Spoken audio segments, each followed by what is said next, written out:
Hello, everyone. Good afternoon, and welcome to the Endowus Investment Summit 2026, our flagship conference in Hong Kong, and this is the third year we are running it. My name is Karen Koh. I'm delighted to be back again as your MC for this afternoon. Some of you may know me from a long time ago on TV and radio, but you may not know that I'm also a very keen investor, just like all of you here in the room. And 3 years in, this summit just keeps getting better. So I can't wait to dig into some of the things we'll be hearing this afternoon. And what a time it is to be talking about investing. I'm sure you're either staying up late at night or being woken up in the middle of the night or waking up super early to find out what the latest tweet is from the US president and who has been bombed and what else is going on with AI. There's just so much going on at the same time. And this year we have an outstanding lineup of experts to take us deep into the market outlook and investment strategies across a range of asset classes. Whether you're here as a retail or a professional investor, the insights today are designed to help you build portfolios that are resilient in the short term and positioned for growth in the long term. Now, if you have burning questions, I'm sure you do have for our speakers, you can just go to slido.com and enter your questions there using the event code EIS 2026. So just scan that QR code. You'll see that we have different sessions at the summit today, so you can drop in your questions according to the panel discussion. And before we begin, I'd just like to take a moment to acknowledge all our incredible partners. A huge thank you to each of them for making today happen and for their support year after year. So our platinum partners are Dimensional Fund Advisors, Federated Hermes, and Nomura Asset Management. Thank you to you. Our gold partners, Arcadian Asset Management, Amundi Investment Solutions, Brookfield, iCapital, Macquarie Asset Management, Natixis Investment Managers, Partners Group, PIMCO, Ping An of China Asset Management Hong Kong, RBC Global Asset Management, and UBP Asset Management. Thank you to all of those partners and sponsors. And in addition, wonderful thank you to a stellar list of associations and business partners who are part of the broader industry. We really appreciate your support and participation for the event.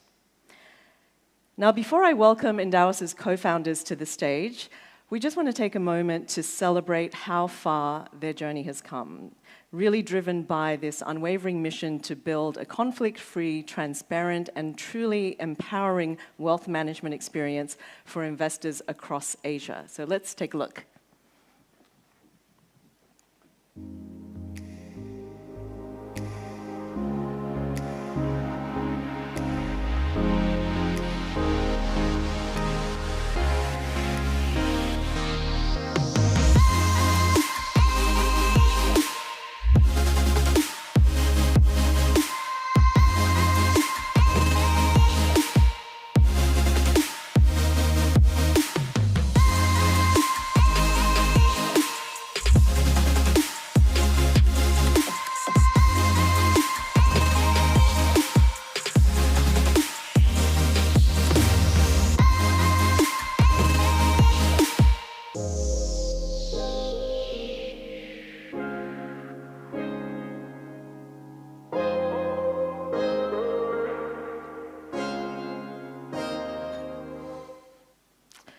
Well, to introduce and share more on Endowus, please join me in welcoming Endowus's co-founders to the stage. I'm delighted to be joined by co-founder and chairman Samuel Rhee and co-founder and chief executive officer Gregory Van. Please give them both a very warm welcome. Thank you, Karen. Thank you, Karen, and welcome everybody. For those of you who are curious, this is not a permanent disability. I did have crutches, the exact same crutch on my left side. So I did my right knee last year, and unfortunately I had to do my left. Next year, you can look forward to me without crutches. And maybe an inch taller. Yeah, I think maybe 2 centimeters, yeah. Okay, great. Right. Thank you everyone for being here today.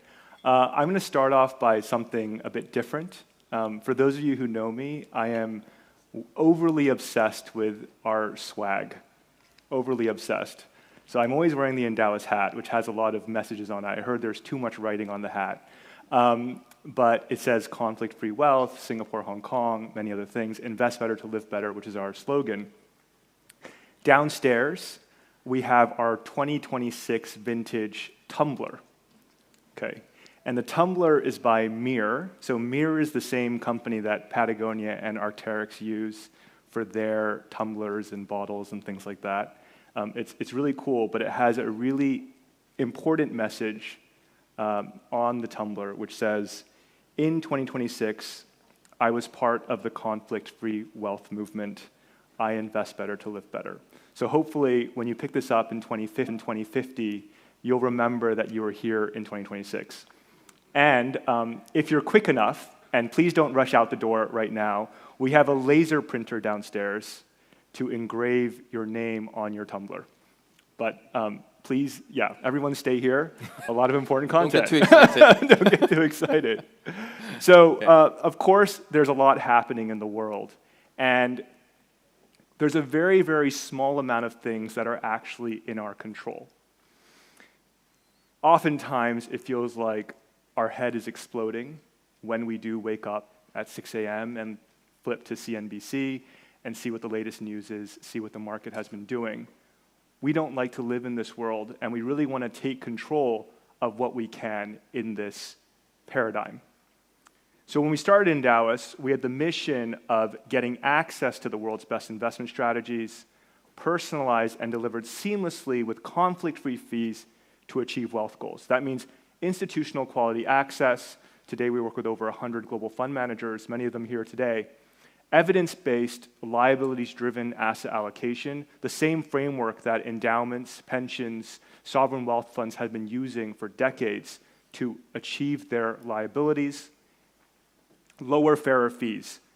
No subscription fees or redemption fees that would encourage us to churn our clients, and no commissions or trailer fees that would incentivize to push higher commission products. The only way we make money is directly from our client on an AUM basis, so that we are very, very aligned to what they are trying to achieve. And when we started Endowus, we wanted to fix this for ourselves personally to achieve this endowment investing for all of us. We had to create a new business model, introduce a new business model and service model to the region to achieve this. And if you remove conflict, if you remove the misalignment, and you align to the best interests of the client, and you focus on the right incentives, then what we achieve is better access, lower cost, and fairer cost. In fact, Endowus is now, for the vast majority of funds available, the lowest cost way to access indirect investments and mutual funds and portfolios that are well diversified. So many of you today, but top fund managers, global and local, join Endowus and our platform and our mission, because we create a meritocracy where the best funds rise to the top. We don't push products because they're the highest margin for us. We actually curate and list the best products so that you can have the best chance of success and better outcomes. And now, over the 8 years, we've really built out the platform so that you can have your short-term cash management treasuries all the way to evergreen illiquid strategies in private markets and hedge funds and real assets across the whole system and strategy available. Yeah. So what we do is help clients organize their money in these structured portfolios. So whether you're investing for the short term, for a medium-term goal, let's say you have a down payment in 5 years, income to pay for a child's education, pay for maybe helping parents live better in retirement, planning for the long term, maybe philanthropic goals, planning for the next generation. These are all buckets or portfolios that have very specific liabilities, volatility, and duration attached to them. They should therefore be risk-based and efficient across what they call the efficient frontier. And then also on the platform, you can express satellite positions from gold, healthcare, tech, etc., China, and many, many other things. Collectively, this makes up your overall asset allocation. This is how endowments and pensions have been allocating for a very long time. We really think that going from the left side to the right side is critically important to making our money compound and work for us. And what we see clients doing, what this framework allows clients to do, is also pursue higher expected returns for money where they have a longer duration. On a 1 to 5 year basis, earning 11% or 5% is not a big difference. But as we extend that out, earning 3-4%, which is what the average investor tends to do, and earning a much higher return of, let's say, compounding at 9-10%, can mean a world of difference. And with the advances in healthcare, I expect many of us to live beyond the 80-year compounding time horizon. So you really need to be planning and compounding for the long term with reasonable expected returns. Once you save for your short-term goals, you can start systematically allocating into risk in an efficient way, and that's what we help clients do as well. Across all asset classes, from traditional asset classes to alternative asset classes as well. And what's really been important for our client experience is meeting clients where they are. For those of you who are Endowus clients, you know that if you want to speak to a human, you can, but a lot of you also don't want to speak to a human and are very happy to just interact with our platform and implement your wealth. And we're constantly building new experiences and tools to help you have transparency, compare strategies, and understand what to allocate to. And just this week, this is like a small feature, but in our view, very meaningful to upgrading the experience, is if you have a US dollar portfolio that is paying out a dividend, we now have an automation that will FX that money back into Hong Kong dollars for you and send that money back to your Hong Kong dollar linked bank account. Our goal is not to be in your face all the time so that you're addicted to our app. Our goal is really to help you automate and make the most of your money. And that's been very, very central to our mission and the way we build product from the beginning. A ton of dedicated professional investor solutions as well, from totally daily liquid to very illiquid and very exclusive products. And in our view, if we succeed, you're able to take control of your wealth by investing in your future with purpose and clarity. And really doing this for all of us, serving individuals, family offices, foundations, schools and charities, institutions and corporates. As a fund platform, people adopting our model portfolios, constructing bespoke portfolios, and also using us for CIO services. I was just in a meeting earlier today, and someone thought our minimum to use Endowus was 5 million Hong Kong dollars. The actual minimum is 10,000 Hong Kong dollars. I think it's really important that we build this technology with this business model and also make it accessible to all of us. So hopefully, with all these things happening in the world, we can be critical and eventually delighted of the things that we can control.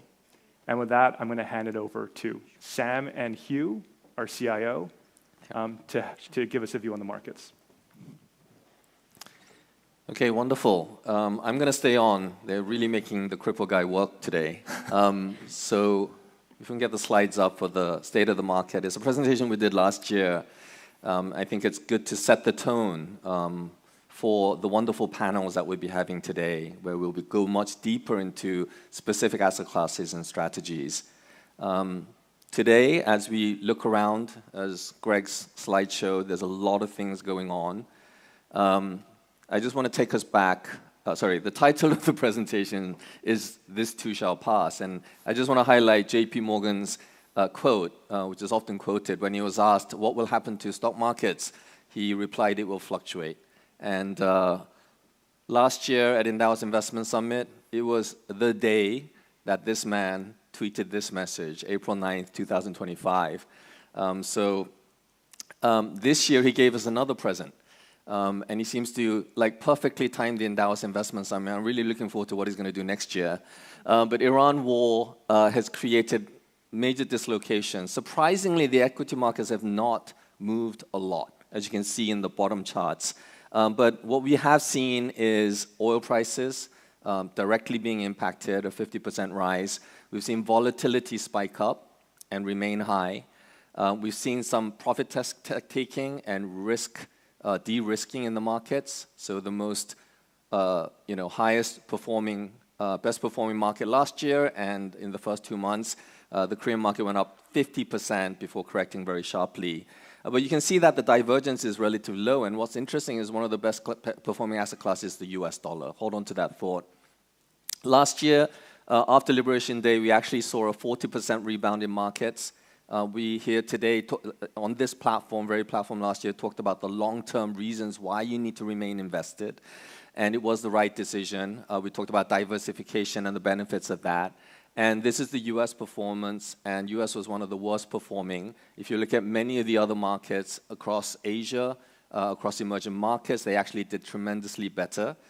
Despite the recent pullback, they have, since the Liberation Day, have actually outperformed the US. And we've been here before. It's not like the geopolitical events is anything new. It may take a different shape or form. It may transpire in different ways. It might have linkages, and it will transfer into different asset classes, and it may play out differently. But every geopolitical event normally comes as a shock. It's a sudden shock to the system. The market does correct as it reassesses. And then in the next 12 months, what normally happens is that the markets actually rebound as it refocuses on the fundamentals of the markets of growth and earnings. And the fundamentals of the markets are actually relatively robust. So we've actually seen a continued revision in earnings in developed markets upwards for 2026 from 2025. If you look across the region, then we are seeing a rebound in markets like China and across Asia. So the earnings robustness is actually something that may be affected by the recent events, but I don't think it will be derailed. And in most scenarios in the past, equities as an asset class only did poorly from a scenario like today if there was a major crisis or a sustained period of economic growth falling into a major recession like the global financial crisis and the dot-com bubble. Other than those scenarios, equities as an asset class actually does reasonably well going forward. And in the past 8 years, we've seen it's not normal to see 20% corrections every other year, but that's what actually we saw during COVID, during the 2022 bear market, and then again during Liberation Day, we saw a 20% correction in markets. And this is the first time in the history of mankind, that we've seen 20% plus corrections in global markets. And we've seen 2 cyclical bouts of tightening by the Fed that transpired, and then we had 2 external shocks where we saw sharp monetary responses. And it's interesting that last year, the same period, we saw 3 rate cuts by the Fed at the end of 24 into 25, and then Liberation Day, and we're seeing the same pattern appear. And we know what's happening. The policy uncertainty is there, and we saw a record number of central banks meeting this week, and they're all in holding pattern as we try to assess what will happen going forward. And we're not here to predict the future. If anybody does try to predict the future and tell you what's going to happen in the future, then obviously they're lying and they're charlatans. And so you shouldn't listen to them or trust them, and that's not what Endowus does. But what we're trying to do is look at what happened in the past, give you more information, transparency and honesty, and a lot of assessment of where we are in the cycle. And so we saw a very steep sharpening of the yield curve last year, where the short end moved down as expectations of Fed rate cuts was priced in. But we actually saw the long end hold up. We're seeing a little bit of a reversal both in the yield curve and a little bit of a pickup in the spreads. And this is a cyclical concern about credit risk. Although we haven't seen actual default rates meaningfully pick up, even in private credit, there is increasing concerns for obvious reasons as we enter late stage of the cycle and as external shocks transpire. And one of the things that it's not just about interest rates. The Fed has been actually tightening by reducing its balance sheet, as we explained last year. But actually, that has actually started reversing in recent months. So there are tools that the Fed has in terms of monetary policy where they lack room in fiscal policy to maneuver here going forward. And as an asset class, I think cash rates have continued to fall. I don't think it's a place we want to be, especially if inflation is picking up again. So holding on to cash is probably the wrong asset allocation. If anything, you should actually take on some duration risk here. with short duration and fixed income exposure. And the starting yield, we know, has a very high correlation to future returns in fixed income. And as we said, US Ag is at 4%, emerging market bonds and high yield is slightly higher. And so the starting yield is an attractive yield for fixed income, and we continue to allocate to that. And the final point I want to make is the US dollar. And you see how the market is transient. We always pick up on the latest fad and the latest happenings. And last year, this time, everybody was worried about the US dollar and how the US dollar will continue to weaken or collapse. We've seen actually since April last year, the US dollar is actually flat. It's been pretty stable.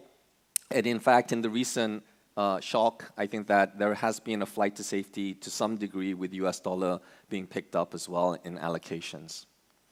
And I just want to end with this JP Morgan quote again: in bear markets, stocks return to their rightful owners. I think when you are reacting to these external shocks, it's the wrong thing to do. You can never foresee or react in the right way. What is important, as Greg highlighted, and again we will highlight throughout our presentation, is for you to assess what is your future liabilities, what is the purpose for your investments, what is the appropriate risk you should be taking to reach those goals, and whether you're being compensated for the risk you're taking in the right form of investments and low-cost access to those investments. With that, I'll hand over to you. Thank you, Sam. So I'm going to take over and talk about how we position our portfolios. So first, I'm going to take about myself. So I invest a lot of my own money through Endowus, and I haven't been doing anything in the last few months, and I'm sleeping very well at night. So I think if you do the positions right, even among all this uncertainty, you wouldn't be worried.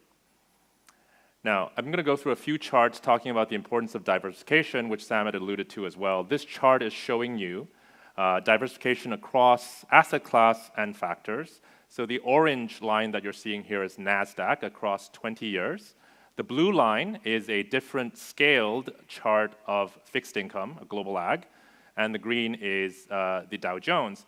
And you'll see that during GFC in 2008, where treasuries rallied, it was really the bond index that actually helped a balanced portfolio balance its portfolio down, if you see on equities being down more than 50%.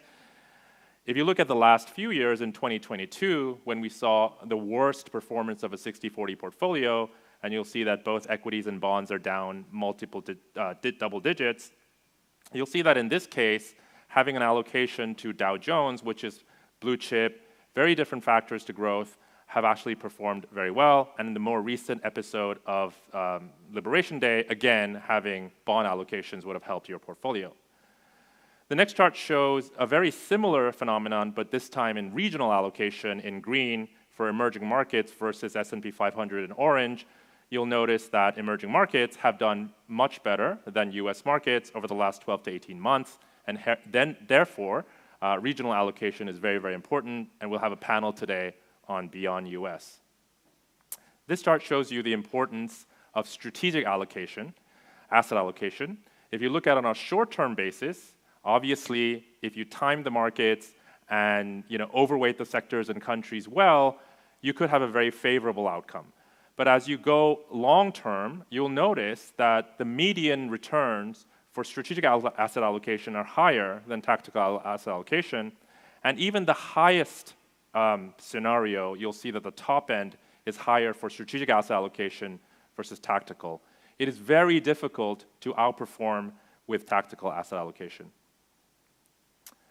This is showing you the efficient frontier between excess return and portfolio volatility. So having the right optimal balance between stocks and bonds are important, but to move this line in toward the left upper hand corner, it's very important to have allocation to different asset classes, such as alternatives. As done by the study by JP Morgan Asset Management, a 20% allocation to a multi-asset public portfolio will both improve returns and lower volatility. So in order to do that, we came out with a framework of what we call an alternatives building blocks approach, whereby on the left, we have a liquid solution of portfolios that combine traditional public investments as well as liquid alternatives to create a daily liquid portfolio that gives you much better risk-adjusted returns as a starting point. And then on the right, you have additional building blocks of less liquid and illiquid strategies put into evergreen format that gives you different flavors or factors. So for example, if you're willing to lower the volatility of your portfolio, you add multi-strat hedge funds. If you want higher returns, have an allocation to a well-diversified portfolio of private equity managers, and then private credit for higher income. And the most recent addition to our list is infrastructure, where we have infrastructure across core, core plus, value add, and opportunistic to give you returns that are less correlated to GDP growth and also has inflation protection. So like what Greg and Sam mentioned, the important thing for Endowus is that it starts from your goals. It starts from your liabilities. What do you need? What are you looking for? What is your investment horizon? And in accordance to that, we try to give you the best solution that meets that goal. So it moves from goals to asset allocation, not the other way around. Okay. Thank you, everybody. And that wraps up our presentation. Hope you enjoy the day and the insightful sharing today. Thank you. Okay. Thank you. Sam, you need to stay on stage. You can stay on stage. We don't want Sam walking up and down. He may have bionic knees, Cause but too many trouble. yeah, they're not quite bionic. They're still Not getting yet. there. Not So yet. yeah, thank you so much, Hugh, for presenting along with Sam the overview. And I think it's very interesting that Hugh shared the story of him not doing anything with his portfolio. And am I allowed to say, he actually does own private credit too, but he's still sleeping well at night, it seems. That's good. So I think one of the interesting things is, obviously, in order to resist the temptation to predict the future, to be reactive, you really have to have a bit of a mindset change and become more goals-oriented. Why is that difficult for so many investors, that we're always reacting, we're always looking at what's happening today? Well, apart from the natural human behavior that we want something new and we're always reacting to, stimulus, I think also there's a lack of education and financial literacy. We weren't taught at home. We weren't taught in our schools how to invest well. And there is a right way of investing. And I think that's what Endowus is about. We're trying to bring institutional, structures of investing that are very common for sovereign wealth funds or pension funds or endowments, and try to make that available to a much broader base, whether it's families or individuals, or even charities and nonprofits in spaces where I think we see investments being better served. Yeah. Well, we're now ready to jump into our keynote panel, and Sam is going to lead that. So, Sam, you may take a seat now. You can actually sit down. And our panel is Hong Kong Reinventing Wealth Management Leadership. So I'd love to invite to the stage Kenneth Hui, Executive Director External of the Hong Kong Monetary Authority, and Joe Nai, Chairman of McKinsey Greater China. Please give them a warm welcome. Okay. I'm going to turn the chair a little bit so I can see you guys. Such handsome people on the stage.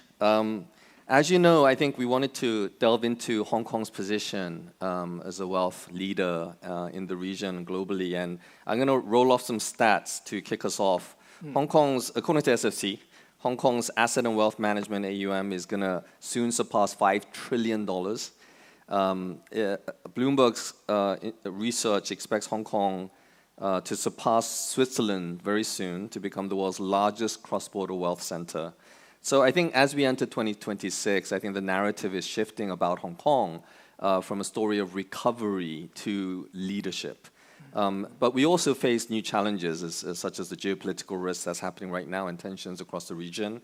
I'm going to maybe put to you some feeler questions. So Joe, you advise the world's largest financial institutions and corporations. I think from your perspective and looking back at your unique experience in this space, what do you feel are the strengths that put Hong Kong in the driver's seat? And what are the challenges that Hong Kong also faces? Maybe we can share a little bit about that. Yeah. Well, sure.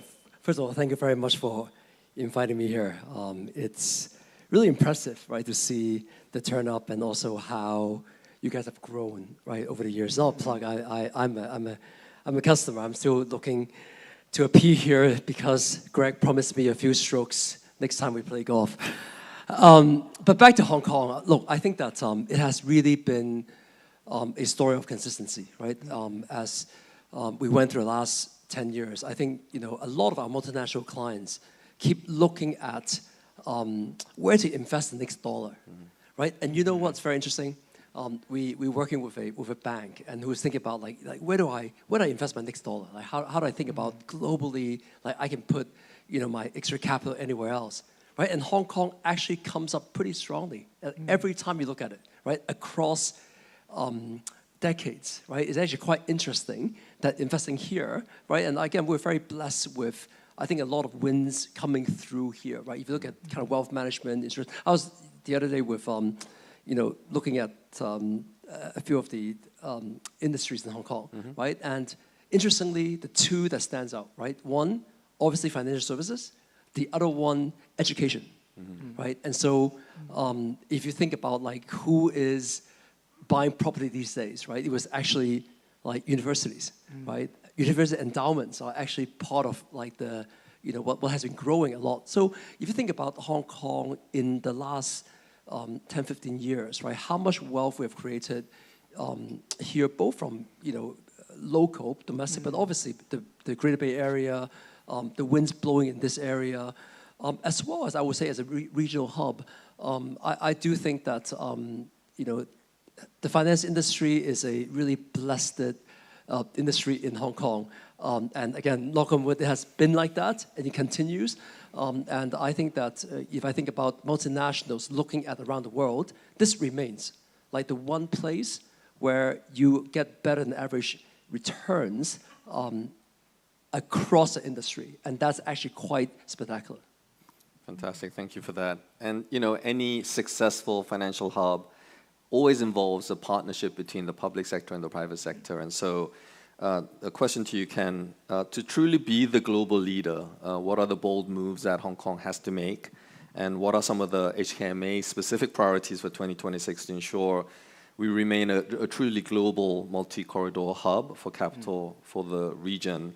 And I think maybe addressing this one criticism maybe we face in Hong Kong is, is Hong Kong becoming a China-only offshore center? Maybe you can also respond to that. Yep, together. sure. Thank you, Sam, and thank you, Endowus, for inviting me here. It's great to have today's opportunity to share with you some of what we do and how we see things.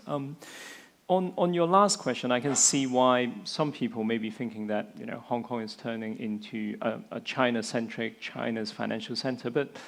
I can see why. China's big, is right next door to us, and we have a lot of connectivity, connect schemes with China, stocks, bond, investment products. But if you look at the facts, if you look at the data, over 50% of the assets that are managed in Hong Kong actually come from outside of mainland China and Hong Kong. And if you look at the investment, nearly 60% of the investment, again, managed in Hong Kong is invested outside of China, mainland China and Hong Kong. So there's a strong connection between Hong Kong and China, but also with the rest of the world as well. So look at the facts is, really, I would say Hong Kong is both a China center and an international center. And going back to your point about what moves are we making to continue to grow the industry, I think Joe made the great point that we're already building on a pretty strong foundation. And a lot of what we're doing is really to build on what we've been doing, enhancing what we already have. I come from a policy kind of regulatory background, so a lot of the initiative policy related. Right now, we're working on a few enhancements to our tax regime, for example, providing more tax exemption, better tax exemption to investment fund as well as family office, which I think are quite relevant to many of you here, broadening the scope of investment that are eligible for tax exemption, into new investment areas such as digital asset, carbon credit, and all those. And also making it more flexible for, say, for example, private equity manager to claim tax benefit. Back to your point about connectivity, that's also another area that we're working on, building connectivity with the mainland. That's go without saying, but also with, say, for example, the Middle East. UAE, for example, just joined our clearing system, the CMU, as one of the members, the newest member, allowing Middle Eastern investors to do it through their central bank to invest in Hong Kong. Saudi as well, we have a cross-listing of ETF, and we're working on something similar with Korea. And I guess the final point is that we continue to go out and talk about the Hong Kong story. Event like today is a great occasion for us to tell the world, tell investors what we have to offer. Great, fantastic. Thank you, Ken. Last year and coming into this year, we couldn't stop talking about AI, and then suddenly we've been upended. Everyone's talking about oil. Who would have thought that? But we're going to go to AI and technological innovation because it is actually an essential part of the opportunity and also the risk towards this particular sector that we're talking about. So, Joe, I think we're moving past that imagination phase of AI. We look at ourselves, and we've been at the forefront of, adoption, implementation, and execution and adoption of AI across the whole firm. And just curious, what are you seeing in terms of AI and technological innovation in the space of asset and wealth management specifically, and where do you see the opportunities and threats appearing? Well, first of all, I think that it's actually quite extraordinary how fast this is moving. And I think that a lot of people last year thought that this was a bubble, it's actually overhyped. I think that right now we run the risk of underhyping this, right? So I think it's quite extraordinary how fast it's not fast enough. Yeah. So I think that that's like the first point. And it's very, very interesting. Last year, I still remember at 2025 January, we're at Davos talking about this, and everyone's talking about this, and then we thought that what a big hype, right? It's just like everything else. Next year we won't talk about it, right? The next year you come back, right? And everyone was saying that like we missed it. Not that we didn't talk about it, but we missed it because we missed how fast it was actually growing, right? And so I wonder next year when we come back, right? Will it again surprise on the upside? And I think that's really how extraordinary this actually is. And when you think about like what is the application, like what is actually happening, I think, from every company and CEO thinking around what does it mean for me, right, to users at home trying to, and these days, if you've been following in China, everyone's installing this, this app, and they call it like, like Breeding the Lobster or whatever it is. It's quite interesting. And I'm calling it here, the next biggest export from China is actually going to be tokens, right? Because you have low-cost electricity, you actually have quite efficient models, right? And basically, like, and you have open source. So, like, I think that last week, actually, what's happening is that the usage of tokens around the world, right, is actually in China surpassed what that was in the United States, and I do think that trend will continue because the consumption, and some people would say out there that that compute equals to GDP, right? And if you just kind of let that sink in for a little bit of a second, I think that really is a little bit the world that we live in right now. Back to financial institutions, I think the bigger you are, the more money you're spending on it, but the slower you will be, right? But I think that for companies like yourself here, I do think that there is just a ton that you can do more with less, and I think that that's really is the promise of this, and I think that goes for all the the entire supply chain. We work with a lot of financial institutions, right? And so these days you can't talk about risk management without thinking around how AI is changing it. You can't think about a lot of processes without thinking around how do you actually think about domains being completely shifted. And I think that and you see a lot of announcements these days of big financial institutions talking about how this can actually fundamentally change the cost-income ratio for lots of their businesses that have actually not moved, right, in the last decade in terms of how that ratio has been. So I do think that this has the promise of moving a lot of things. The difficulty is that I think that the gains accrue to a very small part of society, right? So the way how this scales is that you have the graduate that actually gets paid $1 million as a fresh grad, and then you have everyone else who can't find a job, right? So this is actually how people are now thinking that I don't need a lot of people, but I need the best, right? So how do we think about being more inclusive, right, as we do this. But I do think that for financial institutions, the impact is huge, and I think it means more upside because the productivity gains, we have not seen that for many years, and I think that this actually has the promise of actually breaking that for the first time. Yeah, wonderful, Joe. Thank you. In the recent Hong Kong budget, Ken, the financial secretary mentioned AI Plus and Finance Plus as the two key pillars, or two of the key pillars, and maybe you can help elaborate on that a little bit and share your thoughts. And while there's immense potential, and Joe mentioned raising the lobster, it does come with threats and risks, right, related to cybersecurity, et cetera. And from a regulator's perspective, what are some of the key concerns or risks that you see? And how can the industry work better together to further propel the adoption and also the development of AI in our industry?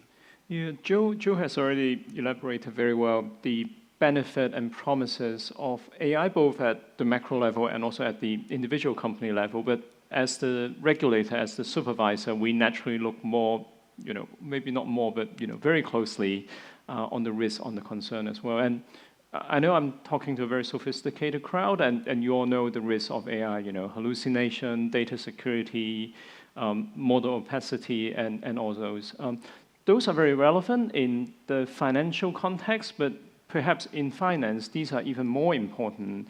If you think about it, finance is built on trust, and providing the wrong type of answer, providing wrong information, misinformation in the context of finance could really undermine people's trust in financial institution and causing major issue. And also in finance, I was looking at the Endowus app. The amount of personal and financial sensitive information in one app is huge. Misusing those, the repercussion could be much wider than misusing, just kind of playing with a chatbot. And then finally, many of these decisions are very high stake. If you think about credit assessment, if you think about fraud detection, AI more functioning could have major repercussion on people's livelihood. So in finance, I would say making sure that AI perform as planned, as intended is really critical. And what are we doing? Working with banks, we are trying to enhance the way banks assess the accuracy, the reliability, the comprehensiveness of the decision that AI give, so that it forms a proper metric and then feed it back to banks when they use AI. And also working with other regulators as well. One of the things that we do is working with BIS, Bank for International Settlement, which is the so-called central banks for the central bank, and other overseas regulator to figure out a way for supervisor to look at AI model and then assess them, essentially turning many of these opaque decision-making into plain language, into visualization, so that as a supervisor, we can look at how things work. And I guess one lesson that we've drawn is that AI is really moving very quickly. The industry is trying to learn, we are trying to learn, and it's really an iterative process. So a lot of the AI work that we do is in sandbox format, in a small scale, try it out, see if it works, and then try again. Yeah. Wonderful. So one of the topics that we can't leave out when we talk about wealth is generational wealth transfers and family offices as a business and opportunity. And obviously, Singapore, Endowus is present in both Hong Kong and Singapore, which represents more than 90% of cross-border wealth in Asia, but also a significant portion of the single-family offices and family office business. So Hong Kong now hosts more than 3,000 single-family offices, and they contribute meaningfully to the local industry and business. Ken, turning to you, the single-family office count at 3,380 is surged by over 25% in the last 24 months. And people always talk about the competitive advantages of Singapore or Hong Kong. And we talk to single-family offices all the time, that debating between the two locations. What is the edge of Hong Kong, and how are we winning over these family offices? And this how can we take advantage of this massive generational wealth transfer that is happening? Yeah, I guess the first advantage of Hong Kong, and I guess Singapore as well, is that we're lucky. We're in a region where the amount of wealth, the number of high net worth individual, the number of wealthy family are really growing. I was looking at some industry number, and right now in Asia there are over 850,000 individual with a net worth of over 10 million US dollar. That's a huge number, and it's also growing very quickly. So as the financial center in Asia, Hong Kong, Singapore, really, sit tight and take advantage of this development. I also think that Hong Kong has done quite a few things right. If you think about family office, the first thing that they want to do really is to protect their wealth and grow their wealth. Hong Kong has very strong rule of law protection of property. We have a big capital market, a sizable equity market, an equally sizable, although less well-known bond market. And these provide plenty of investment opportunities for family office, wealthy individual to grow their wealth. And also, of course, market participants like Endowus, which offer plenty of opportunity investment options.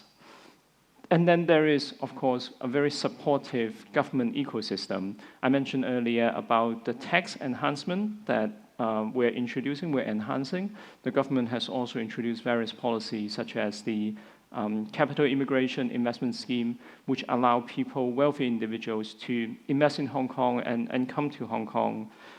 All these are congregating wealthy people, family offices, and wealth in Hong Kong. And then, of course, for a family office, it's not just about investing, it's not just about money, but it's also about a way of life. Hong Kong is very safe. Many of us that are staying here can attest. We have good, transport link, flight connection, good culture, art. Just look at where we are. So all this is creating something I think is quite a kind of attractive proposition to those that can afford it. Wonderful. You can tell Ken is a good guy. I teed him up to bash Singapore. He didn't take the bait. Just talked about the positives of Hong Kong, which is fantastic. Thank you. Joe, maybe we double down on that, double click on that next gen transfer of wealth a little bit more. If you can share insights about the trends in single family offices, but next generation, and for platforms like Endowus, we're trying to disrupt versus the incumbents who are trying to protect. Where do you see this moving? Well, I think the next gen is a great topic and a great transition. If I think about, particularly, there's one trend that's happening all over, especially mainland China right now, that we're seeing the biggest transition of family businesses. A lot of businesses actually were started around the 80s and the 90s, right after Deng Xiaoping's proclamation that you can go and make a fortune, right? A lot of companies actually have never seen the transition between the first and second generation, right? And so we're both seeing a transition of family businesses from first and second generation in terms of the family business itself, and obviously the wealth that have been generated. The question is going to be, for the next generation, where is that going to be used, right? Is it going to be going back in the business? Is that going to be diversified? Is it going outside? I mean, so that's one, right? The first generation reaching an age where they're actually transitioning out, and there are questions around both corporate governance, but also around family wealth. The second wind that's blowing is basically being more global, right? I think that in the last couple of years, there's been a big realization that we have been too domestic in the way how we think about both business, but also around diversification, right? And I think that, in the last 4 years, I think we've all learned that, being more global is actually quite important, both in business, but also, I would say in allocation, right? And so I do think that, having that linkage right back to how people are thinking around transitioning, and how the second generation actually presents the opportunity, right, to be more global, right, to be perhaps participating in areas that we didn't participate before, right? One of the biggest involvement from family office that I've observed is that the family made their wealth mostly not in tech, right? And so there's a great appetite for the family office to be involved in tech in some ways, right? And if we're not managing it or we're not running it, let's get some exposure, right? So I'm seeing lots of different, interesting ideas around how, both on the investment side, but also around participation, right? And some of that could be more on the private equity side, some of them could be more a little bit on boards and others, and a lot of people on the venture side as well. So I do think that the itch of family office to both get exposure on the investment side, but also in some ways to even think about families of being more involved and being in the area where they see there's more future than history, I think is like a fascinating thing to see. So I think we're in the cusp of these two forces at work that leads to a lot of very interesting discussion that's going on around town these days. Yeah, we do have Slido, and we would love to get some questions from the audience at the end. I'll leave a few minutes for us to take some questions from the audience. So if you can flash the Slido. We're going to move over to retirement, which is a very important topic that's close to our heart. It's one of the reasons why Endowus began to solve retirement adequacy, which arguably is the single largest, most important goal for individuals and families. As we celebrate MPF's 25th anniversary this year, Ken, the HKMA has also been rolling out some efforts under HKMC to help Hong Kongers navigate longevity risk as well. What do you see as the biggest risks and opportunities in this transition to a silver economy, and especially related to retirement savings and investments and the need to achieve retirement adequacy for all of us? Yeah, it's retirement, aging, silver economy is something that's really very important to Hong Kong. Right now, we have just under 30% of our population that's over 60.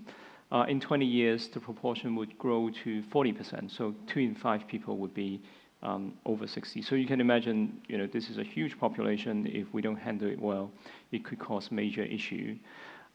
Right now, if we look at the retirement kind of investing, retirement saving market, I think there are 2 challenges coming kind of from both sides. One is from the investor's perspective. I was looking at the chart that you and Greg put up, showing small differences in annual return compounding over 20 years, 30 years, how big a difference it could make. But if you flip it around and think about the risk that any miscalculation in terms of expected return, the ramification could also be huge. So there is this very big and real risk that investor savers would be underestimating or overestimating, being overly optimistic about their investment return over years, and then underinvest, and then end up not having enough to finance to pay for their retirement. And then you have, from the product providers side, we have a lot of firms, financial institutions that are very well equipped in providing wealth accumulation product. But if we look at wealth decumulation, people that have a chunk of money when they retire and how to slowly run it down for the rest of their life. Provider of that kind of product is relatively limited in Hong Kong because of capital constraint, because of deferred return, and because of the difficulty in hedging things like longevity risk.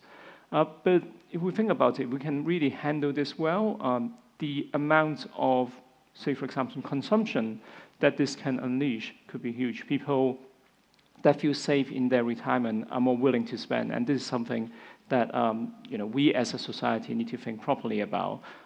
As Sam, you already pointed out, the HKMA, working through our subsidiary, the Hong Kong Mortgage Corp, has been coming out to try to step in and fill in the gap and provide some education. We roll out free retirement product called HKMC Retire Free, allowing savers to convert their annuity, their saving, and their residence into a stream of income so that they can provide for their retirement. And we hope that this is just the beginning, that we would trigger and encourage more commercial provider to supply this kind of products to the market. Wonderful. Maybe, Joe, you can add to the... Yeah, first of all, I do have a slightly different take on this, Joe, right? Before you go on, sorry, I was looking at Slido and there's no questions, but I think it's because the connection is not working. Can I get a new panel with the Slido, please, while Joe answers? Thank you.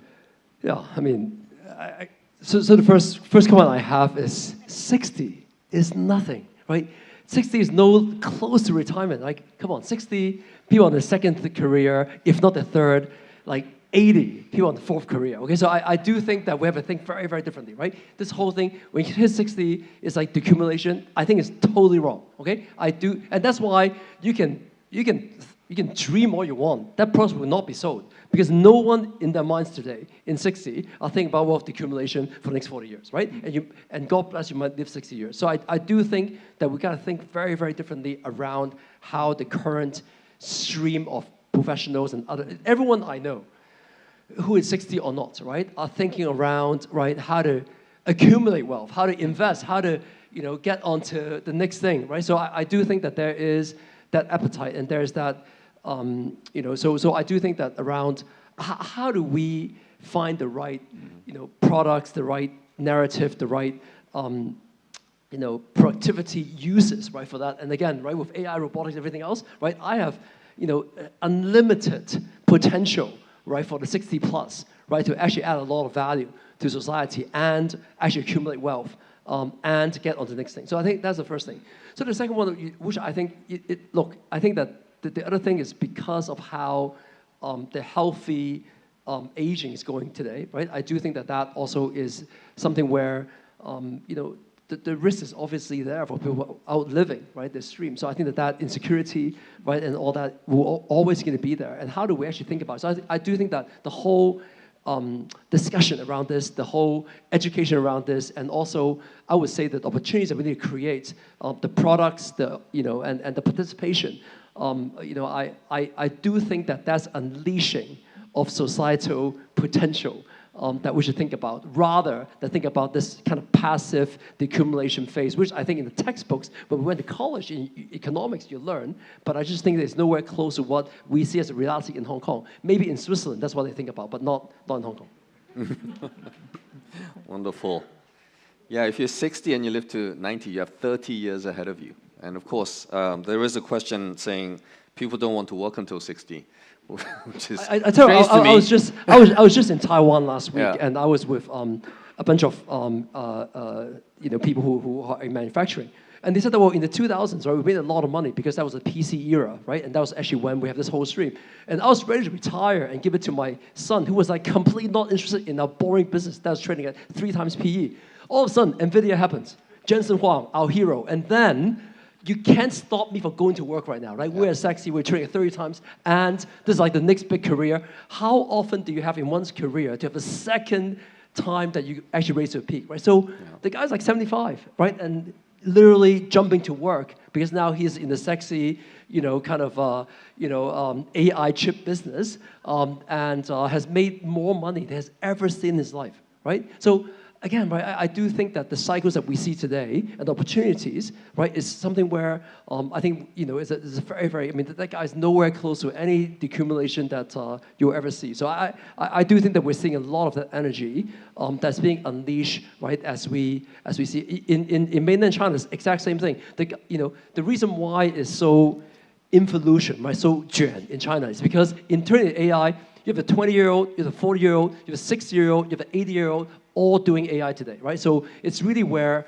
I think that, we're blessed in the region where it's opportunity long, right? And so therefore, I do think that the way how, especially people with wealth, think about opportunities, right? And retirement and aging is quite different.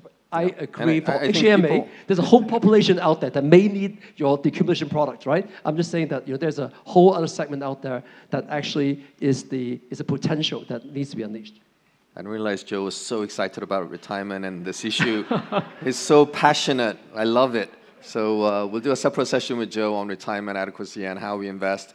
But it's not about income. It's not about work, I think. It's about income and how we manage our wealth and how do we prepare better. So I think that's the most important thing. And one question from the audience I think maybe we touch upon as we wrap up is, the current circumstances in Iran, the geopolitics across the region, so much uncertainties. How do we navigate this period, and how does Hong Kong position itself to benefit coming out of this period of volatility? I'm just wrapping up like 3-4 different questions into one. Whoever wants to go first. Yeah. Well, okay. Well, you can probably tell that we're paid to be worried and to have concern over different things. Yes. So we are worried about Iran and what's going on in the Middle East. potentially could bring opportunities to Hong Kong. But right now, what we want is really for to keep monitoring the market, making sure that both in terms of inflation and the impact on the broader economy, we are able to handle it well. In terms of how we react, how we take advantage of this, or risk manage, right now a lot of the thing that we do is on monitoring, in a way, waiting and seeing. Also because there is a lot of uncertainty on how long this is going to last, what the exact impact is. We're going to stay the course, and then take whatever action that's needed, making sure that all the options are available. But I guess right now, avoiding knee-jerk rash reaction is probably the wise way to go. Okay. I'm not that worried. I mean, a few years ago, if you sat in this room, right, China was uninvestable, right? People were very worried about all sorts of things out there. No one is coming to Hong Kong. People were going to Singapore. I mean, it was such a bad state, right? Today, big yawn, right? I mean, fine. Like, people can come to Hong Kong. We can stay here. Now, I'm not making light of the situation. I do think that geopolitics is very important. I do think that I hope that world will be safe and but I do think that if I sit here as people both in Hong Kong and this area of the world, relative to 3-4 years ago, I mean, we're in such a good place, right? We thought that this whole Liberation Day was going to be end of all of this. How much have we gone up since then, right? We thought that Hong Kong was uninvestable a few years ago. I see people from Singapore coming back to Hong Kong. So if I think about this, entire period, I think that, in some weird way, right, this uncertainty and all these, tariffs and all these things happening, actually hasn't really been a detriment, right, to Hong Kong and to the financial services, right? In the last 3 years, if you have been either Endowus or selling insurance, you have seen the best time of your life, right? This quarter is still one of the best, all-time high, as I can see, right, for everything going on. So I'm very glad that the regulator is very worried about this and help keeping us safe, right? But I do think from an opportunity angle, I do think that actually there's more to look forward to. Not that I like these uncertainties, but I do think that in uncertain times, right, is actually where your steady, persistent, right, long-term view and the environment actually makes a big difference. And I think that all those are actually in favor of kind of where we are right now. And what we're talking about, right, allocation, diversification, global, right, and all that, I think is also something where if you hold true to that, right, I think that time and uncertainty will tell that you're right. With that, I think we need to wrap up, and that leaves me to thank the two wonderful speakers for your wonderful sharing. Please put your hand together for Joe and Ken. Thank you so much, gentlemen. Oh, good job. Before you leave the stage, could you just come to the front and the middle to take a group photo?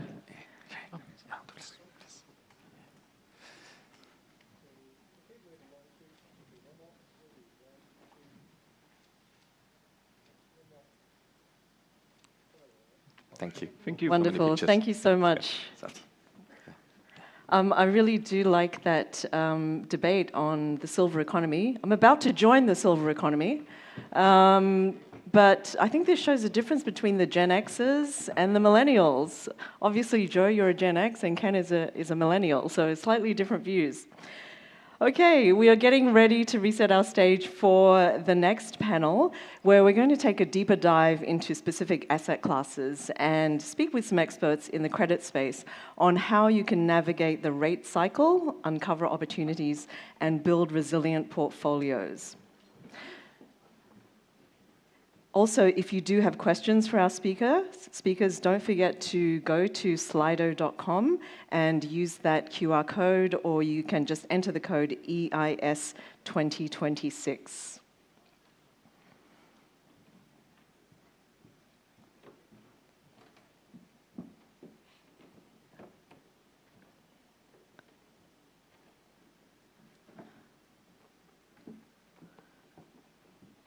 We're almost there.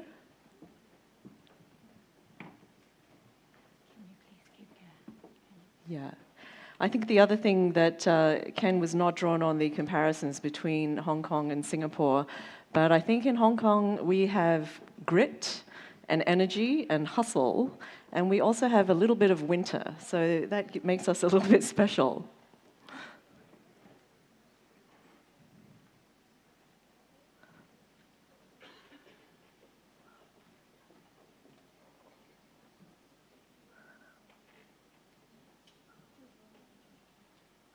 All right, I think our stage is ready. Our next panel, as you can see up there, is called The Income Playbook in a Changing Rate Environment. And I would like to welcome our moderator to the stage, as well as our panelists. Our moderator for this panel is Martin Matsui, former Chief Strategy Officer, Exchange Fund Investment Office, the Hong Kong Monetary Authority. And our speakers are Dora Xiao, CEO of Natixis Investment Managers Singapore, Stephen Chang, Managing Director and Portfolio Manager Asia at PIMCO, Gordon Tsui, Managing Director and Head of Fixed Income, Ping An Asset Management Hong Kong, and Paulina Kurdyavko, Managing Director, Head of Blue Bay Emerging Markets, Blue Bay Senior Portfolio Manager at RBC Blue Bay. So please give them all a very warm welcome. Okay, so we'll get started on the fixed income by first asking my four panelists to just introduce themselves briefly, starting with you, Dora. All right, well, thanks. Oh, Hi. and also, if you can mention what asset class in particular is close to your heart. Right. Okay, that would be very, very liquid fixed income. So we're talking about income today. My name is Dora. I'm the CEO of Natixis Investment Managers based in Singapore, but I take care of Hong Kong, Singapore, the wealth space, and the institutional space. I'm actually representing one of the many houses that we have under our wing. We're actually a $1.5 trillion house. We have a bit of a Louis Vuitton structure where we own 18 different brand names. And today I'm representing DNCA Finance, which is our fastest growing fixed income house under our wing. Stephen? Well, great to be here. Thank you, Martin. My name is Stephen Chang. I'm a managing director at PIMCO and also a portfolio manager looking after this region, focusing across macro to some of the credit areas. PIMCO is a very integrated house, so we have one house view. So Right. I hope to present that today as well. Good. Gordon? Thank you. Thanks, Endowus, for having me. I run the fixed income team here at Ping An Asset Management Hong Kong, and my focus is on the renminbi bond market. I started the fund management career at one of the local banks in the first era of the renminbi internationalization back in 2011. And I think now is the second golden era again. So I would like to share my views with the good audience. Okay, good. Paulina, please. Hello, everyone. My name is Paulina Kurdyavko, and I head up emerging market fixed income for RBC Blue Bay. RBC Blue Bay has over $500 billion in assets under management, but our specialty on the Blue Bay side has been emerging markets, and we run across fixed income and equity over $50 billion in dedicated funds. I think perhaps in terms of speciality for us as an EM fixed income house, it lies through combining relative return, absolute return products, as well as products with private debt-like vehicles within emerging markets. And in terms of my soft spot, I do have soft spot for deep credit work, so happy to discuss how current events impact emerging market credit from a corporate and sovereign perspective. Okay, good. Thank you. So, Stephen, why don't we start off with you, since you have a uniform house view. So, where are we and what time is it? And maybe it may be more useful for the audience for you to think about frameworks as opposed to giving point estimates. How are you thinking about where we are now in the fixed income market? And maybe, since G3 bond markets are the largest fixed income markets, you can make a comment about that as well. Yeah, I think certainly the framework that we have always employed is to distinguish around different cycles. Some of them more structural, some of them more cyclical and shorter term. So there are things that might be more of a 3 to 5 year view, where we call the secular view. And there are something which is more near term, the next 6 to 12 months, including how we expect inflation, economic growth to be, as compared to more of the geopolitical risk, economic structure, which is more secular in nature. And the current environment for the next 6 to 12 months is actually more uncertain than usual. In fact, we had just conducted what we call a cyclical forum, where I myself fly into our headquarters to discuss many of these forecasts for the next 6 to 12 months.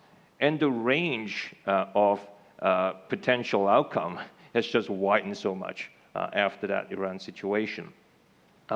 So from the way we look at the markets now, is on top of what we had at the base case, where we were expecting, let's say, China to continue to produce, let's say, 4.5% type growth, US to be in more like a 2% type growth area, and with moderating inflation, perhaps before the Iran situation. Now we have to add the growth beta and the inflation beta coming from the oil price increases.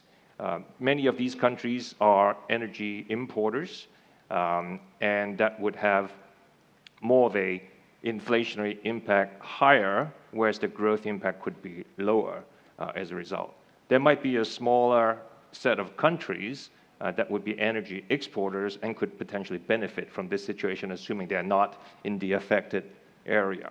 So those are the different dynamics where we're going to play. There are, according to some of these betas, some impacts onto the foreign exchange market, and also in terms of how the rates market might behave. There's also the added element of policymaker reaction function, whether that be from central bank, and we've just heard from the Fed overnight. Again, they highlight this uncertainty and wider range of outcome, and we need to make sure that whether they are going to be prepared to hike rates or not, or whether there are buffers in terms of fiscal that one can do. Now, all in speaking, I think from our standpoint, there are actually much more divergence in the market, and active management across these interest rates and foreign exchange market becomes something that we think will be more fertile ground for opportunities. Okay, thank you. So turning towards emerging markets, Paulina and Gordon, you both look at different parts of EM. So Paulina, what would you say, given the background Stephen has just mentioned, what is the case for emerging market debt, either hard currency or local currency in your view? Sure. Well, I've been investing for EM fixed income over the last 25 plus years, and there are very few periods when EM fixed income was popular among international investors. And the main reason doesn't lie in the return profile, it lies in volatility profile. Now, if we look at historical returns, on average, EM fixed income outperforms DM fixed income between 2 to 5 percentage points, depending on where we are in the cycle. But the volatility has also been elevated, again, between, I would say, 2 to 5 percentage points. And that narrative started shifting after COVID. And in fact, last year was the year of lowest volatility ever across all EM fixed income asset classes. So much so that on a comparable basis, it was also lower than volatility of the developed market fixed income. And all of a sudden, in all the consultant charts, Sharpe ratios for EM fixed income started to look really attractive. And so for us, the billion-dollar question is, can this low volatility be sustained? And if it can, the percentage allocation to EM fixed income can shift dramatically. In fact, in those 25 plus years, the percentage allocation to EM fixed income has not changed and stayed in single digits. So the question then for us becomes is what defines whether the asset class volatility can stay low? Now, to us, there are three main factors that we have to consider: monetary framework, geopolitics, and the fundamentals, or in other words, default projections. And so perhaps if I briefly outline what are the key criteria in these three blocks, we can conclude on the vol regime going forward.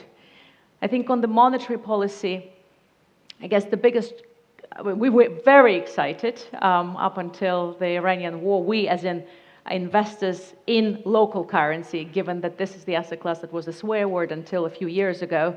And finally, we saw that the asset class coming back in vogue, real rate at its all-time high, monetary policy is orthodox, dollars at 2 standard deviations, still vis-a-vis on a trade rate basis showing that it's expensive. If we look at the 50-year chart, all the stars are aligned, and then we have an escalation in Iran. Now, how does that change the calculus? I guess the question is how much oil impacts inflation and growth? And there are 4 variables here. We've got to talk about the duration of the conflict, the ability to absorb the oil shock fiscally, the the monetary framework and its concerns with FX volatility, and ultimately the weight of oil in the inflation baskets.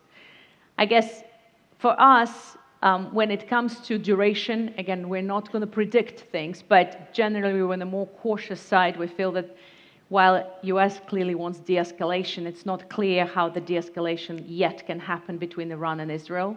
And therefore, we think it's not unreasonable to assume that oil price can remain elevated for the next 6 to 12 months.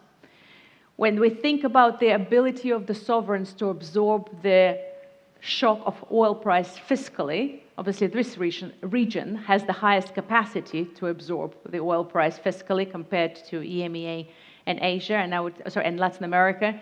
I'd say Eastern Europe probably in a more vulnerable spot. When we think about the weight of oil in the CPI baskets, it's generally actually lower than in some of developed market economies. It's between 1% to high single digits, and therefore we will see some inflationary shock.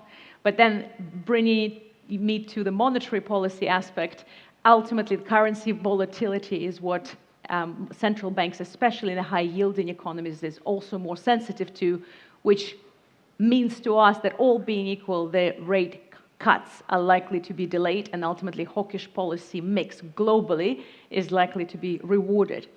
Now, that means all else being equal, I think we might see, if you will, a much more cautious approach from EM policymakers as well.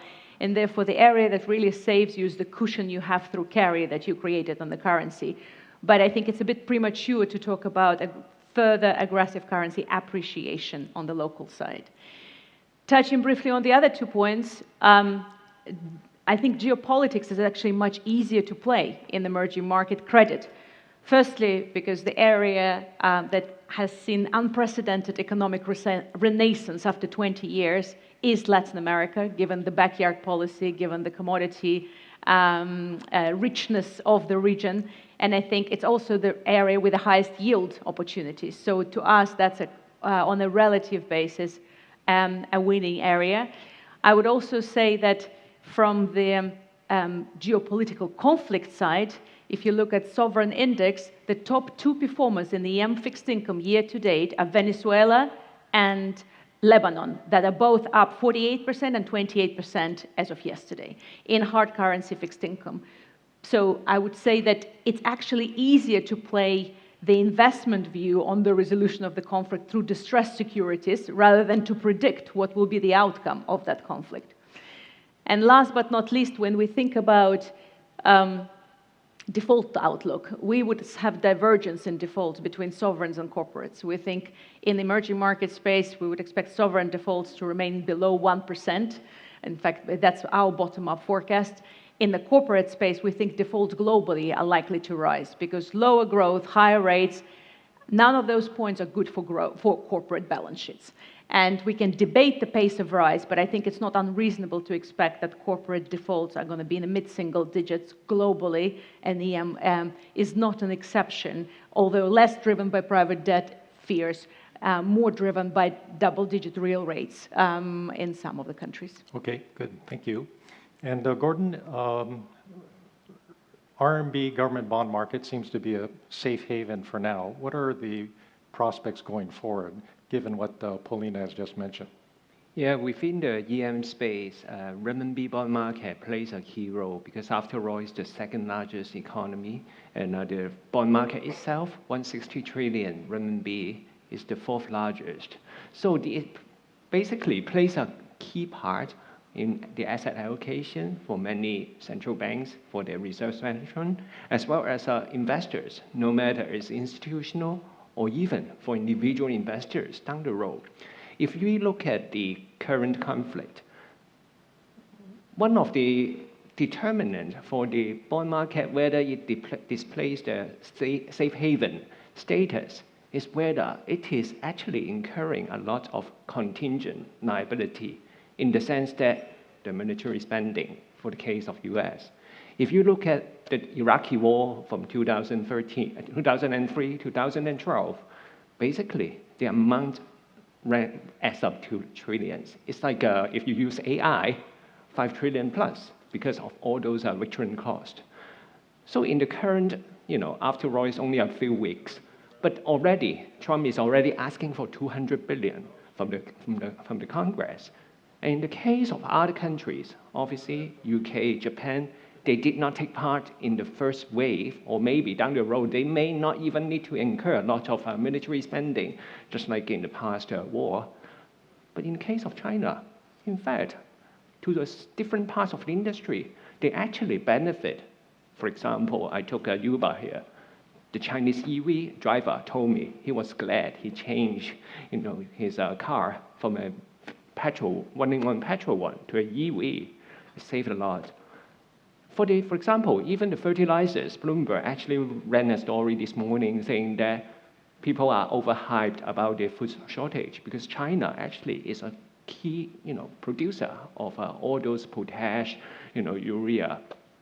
And in fact, frankly, I asked my media colleague to arrange a Bloomberg TV interview this morning because after all, it's the FOMC day, and looking at the stock market plunge as well as the rising bond yields, you can see that the Treasury yield this time is not displaying the safe haven status. On the other hand, because of the renminbi, it is so stable. Year to date, it's up 1% versus the dollar, and dollar is strengthening versus all the other major currencies. So it plays a key role as an anchor for this part of the world. And for Hong Kong, obviously, within the Greater Bay Area. In fact, if I have excess Hong Kong dollar, I somehow will change it into renminbi. Government bond, obviously, is the largest. But down the road, it is also the offshore renminbi bond market that will grow. Because after all, it is the authorities' aim to grow it to 10 trillion renminbi, which is not big, only less than 1/10 of the onshore market size. Right. But it will help with the internationalization of renminbi. Okay, thank you, Gordon. So we just received a question from the audience. What is happening beyond traditional bonds today? And I'd like to ask Dora about all the headlines we are seeing regarding private credit. I guess Hugh is personally interested in this. And given what to me seems, excessive worry about private credit, but what is your view? I'm not sure if Hugh is going to like my response, but I will give it anyway.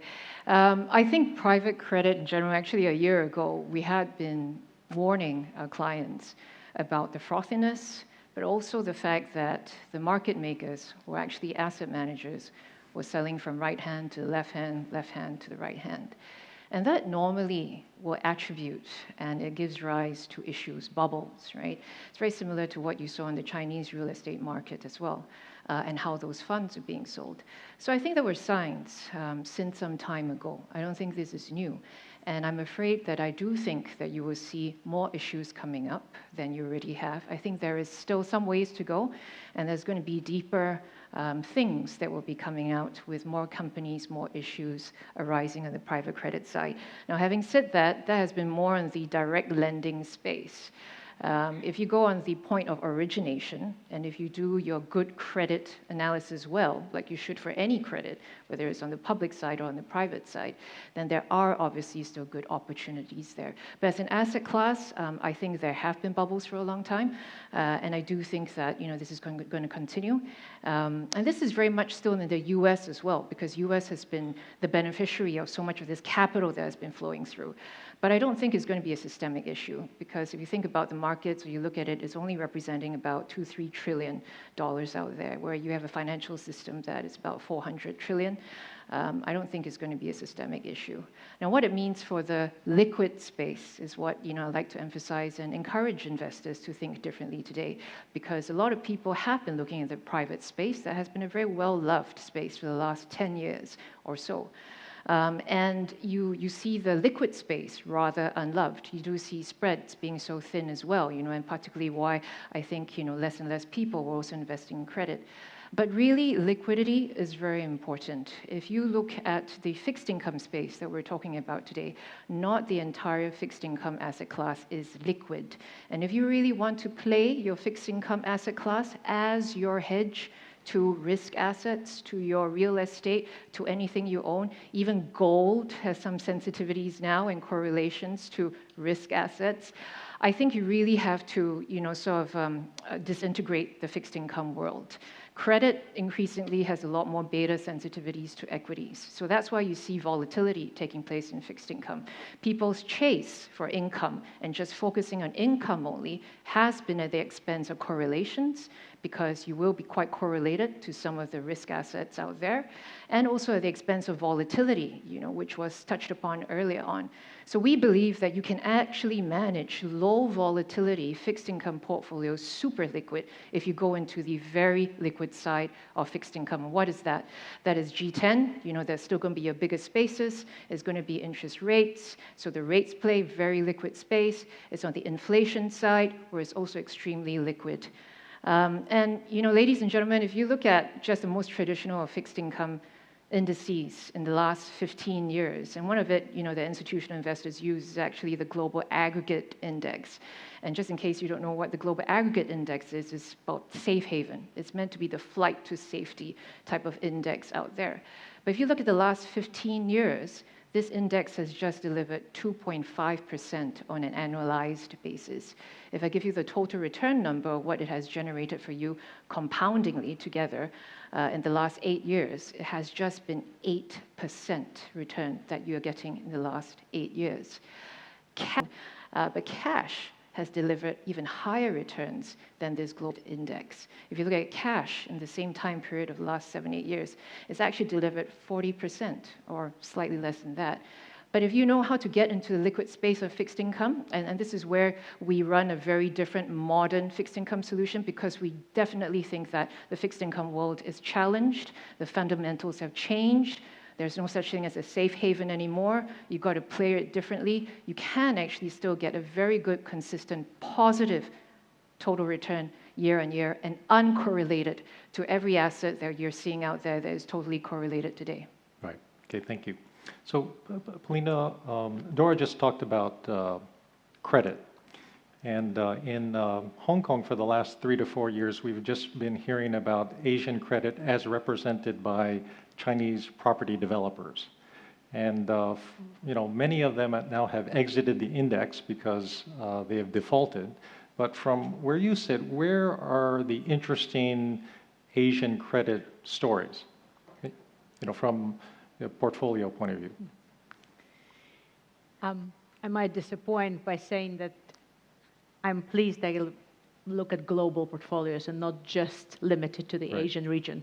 Right. Because I would say that on the liquid side, Asia pool has shrunk. I mean, there are some interesting stories right now with, Hong Kong real estate developers, some of the miners that are left in India. But ultimately, if you look at the size of the universe, high yield is less than 200 billion, and it is shrinking.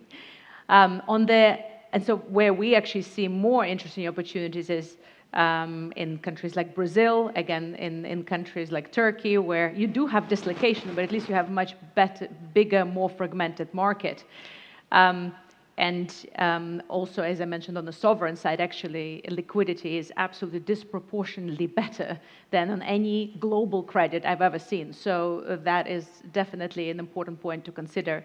And on the private side, as I mentioned, we run a 5-year lockup product which invests in senior secured loans primarily in emerging markets.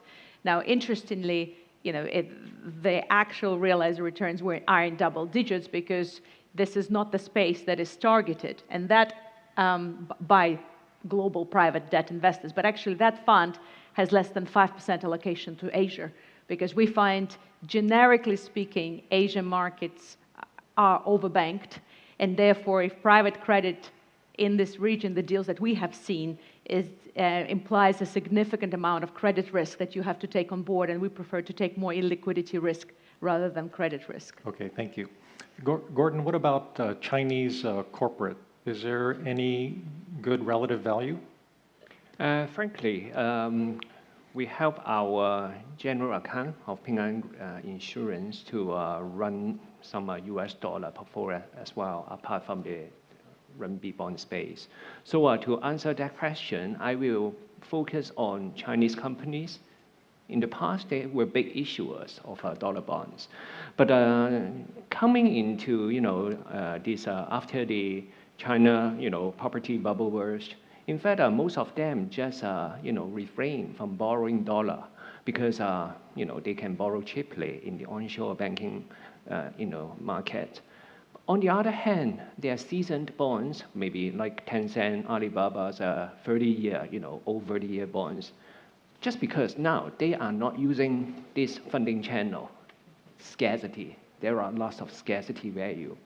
On the other hand, well, down the future, they will definitely borrow more in renminbi. And for us, if we have dollars to invest for our general account, we will look at these seasoned bonds and just buy it and hold it. So you can see less and less available in the market, and it will offer, a stellar performance, for example, over the past year or so, just because there's just not new supply. On the other hand, if you look at the hyperscalers in the UK, in the States, there are loads of new issuances like Amazon, Alphabet. So from that perspective, I think the Chinese corporates, they do offer very good opportunities for bond investors. Okay, thank you. So Stephen, over to you on what is the biggest risk facing all of us in this room, and that is if we enter into a stagflationary environment where we have low growth but high inflation. And given recent events in the Gulf, how do you advise clients or your portfolio managers to protect portfolios against the risk of stagflation? And given your recent conversations in Newport Beach, is this risk, how significant is it? The probability of this certainly is higher than before the war. But this word stagflation kind of gives very bad memory. And I think Jerome Powell was saying in the press conference just earlier that this is more for the 70s. We are not there yet. It's a pretty big term in terms of the bad scenario that you're painting from stagflation. The way we are thinking about it now is the first scare is going to be more inflation. I mean, oil prices have gone up a lot. There might be some disruption and shortage in different areas. And so that needs to be reflected and see how the policymaker kind of react. But the more likely scenario after that play out over the next couple of weeks is the worry for recession. And by that time, there might be some demand destruction, and there could be lower yield as a result when the inflation is more, let's say, one-off, a level change rather than a sustainable type of cycle. Because the condition compared to, let's say, 2022, the demand side really is not really there. At the time, remember 2022, you got a lot of fiscal stimulus coming through from government stimulus. The labor market was going very strong, whereas compared to now, the fiscal is already stretched. If anything, if you look at fiscal spend compared to last year, it may not be a higher deficit. It might be same deficit, and you have a bit of a flat to negative fiscal impulse as a result. And on top of that, you also get more of this like tariffs and other frictions in the economy that might slow all the broader growth down. But that said, I think inflation protection is something that we are looking to do, looking at some of the inflation protection securities around the world. And we're also trying to deploy fixed income assets into higher real yield markets. Some of the emerging markets actually fit into that category. And there are areas where we see inflation to be a little more immune to the oil if they are not really importing or having that disruption. If they're more self-sufficient with government subsidies that could help in controlling more of that prices, that could be areas and markets that we'd like to deploy more fixed income allocation. Yeah, thank you. So we got a question here regarding, is now the time to go short duration? So Dora, how do your PMs think about that? Europeans. No, we come from a global investment perspective. We start from a blank sheet of paper, though, which is important, and then you add your alpha from there. So from a blank sheet of paper perspective, I think we've always been pretty much net zero duration in the US. We've been a little bit longer on the rest of the developed markets. Last 2 weeks, I think for most of the biggest fund managers, including ourselves on the fixed income side, we haven't really changed yet. But as we go on day by day, as inflationary risks, stagflation risks carries on, I do think that from a couple of weeks now, things could change. And the ability to pivot is very important. So, you're talking about stagflation. If it happens, we would very much be shorting duration even shorter than what we already have for a lot of the DM markets, go super long on the inflation side. But I think that's not so much of the question, like what our panelists have been talking about earlier on as well. And there are going to be beneficiaries. There's still a very high growth market taking place. There's still a lot of cash in the system. And as long as there's still cash willing to dole out capital that keeps flowing in the system, there's still a good chance of growth that could still take place, particularly for the US, right? And in the midst of this war, I mean, you got to think about beneficiaries as well, right? We talked about China, emerging markets, Russia. I mean, these guys are probably laughing to the bank as we speak at this point in time. But more importantly is to actually note geopolitically where this all stands, for the countries here. So China would benefit a lot, even if there's an oil crisis, they will benefit so much from sustainable goods, right? Windmills, wind turbines, et cetera. They sell all these things really well, solar panels, and if anything, if you don't have oil, you still have good old coal to lend the world.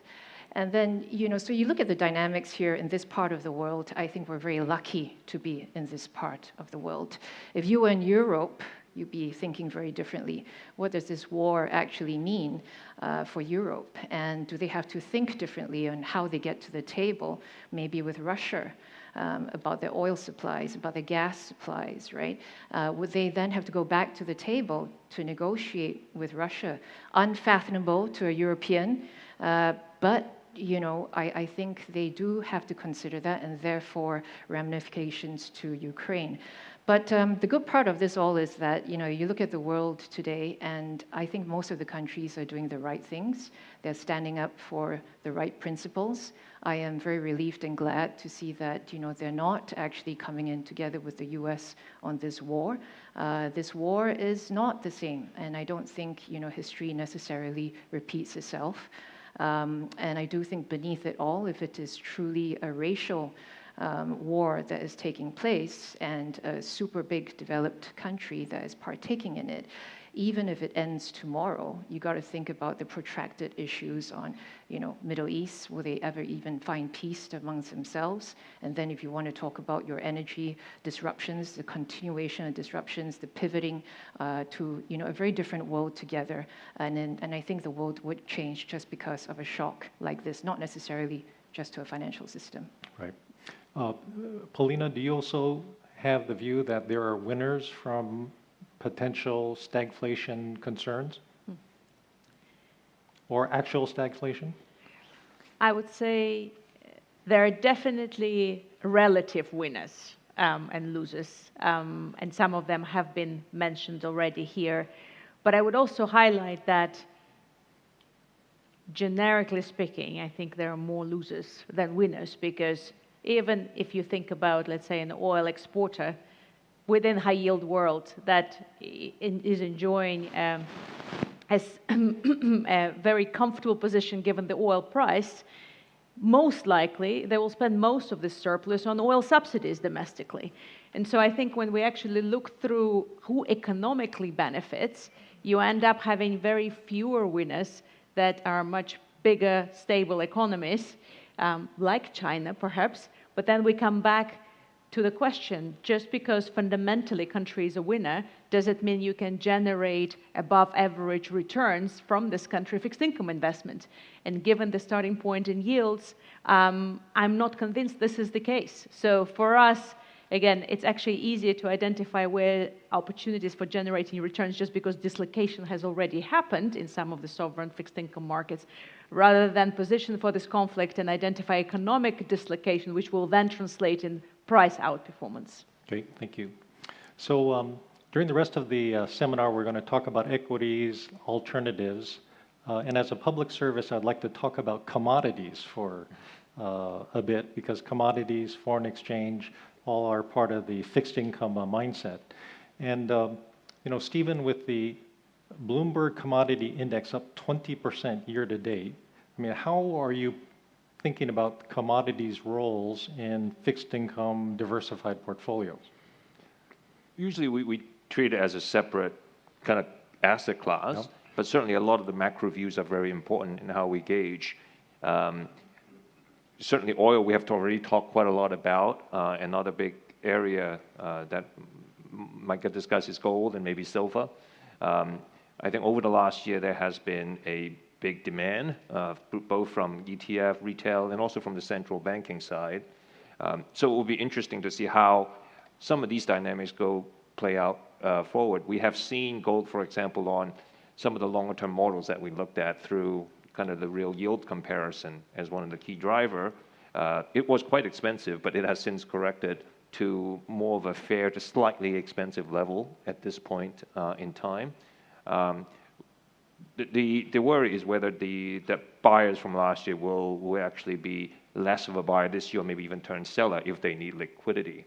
So that would be some of the key areas that we're watching, but we'll be quite kind of bottom-line specific about what other commodities it might actually benefit. I think there were mentioned about decarbonization and how there could be a transition out of some of these, oil and gas into renewable, especially after the impact of the war, making some of these countries vulnerable. So the selective commodities that cater towards building those renewable will still be highly demanded. That's a structural view from us. Okay, good. Thank you very much, panelists. We've come to the end of our session, and the questions are still coming in. So maybe I could ask Endowus if you could summarize, keep some of these questions, and then we can have maybe generic post-seminar email on some of these interesting questions, like the long bond doesn't work, has a hedge, is additional tier 1 capital instruments attractive, and other questions like that. So thank you very much, panelists, and over to our moderator. Thank you. Thank you so much, Martin, and all our panelists. Could you just come to the front and middle for a group photo before you leave?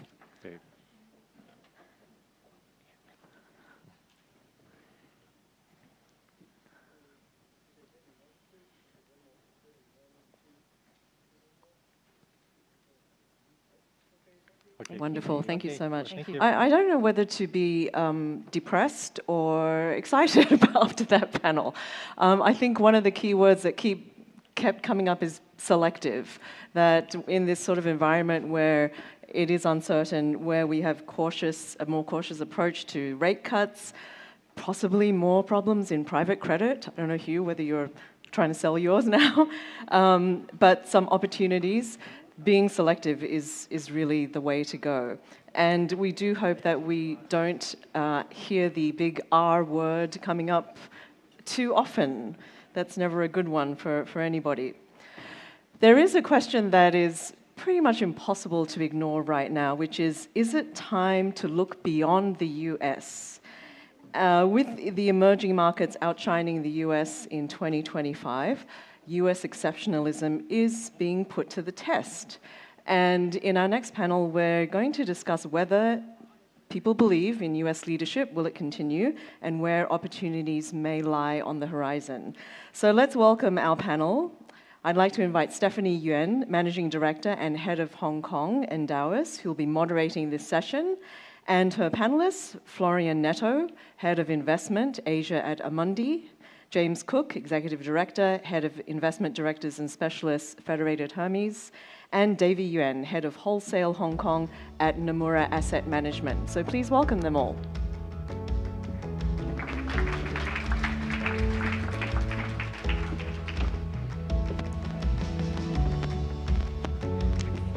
We're sitting. Oh, thanks, great. All right. Hi, everyone. My name is Stephanie. Thank you, everyone, for coming. We're now moving to a panel that I'm quite excited because this is quite a new theme for our summits. in the past 2-3 years, we actually focused more on what to invest within U.S. equities, whether it's Mag 7 or whether it's small cap, because very much investors kind of have consensus that U.S. exceptionalism is going to continue.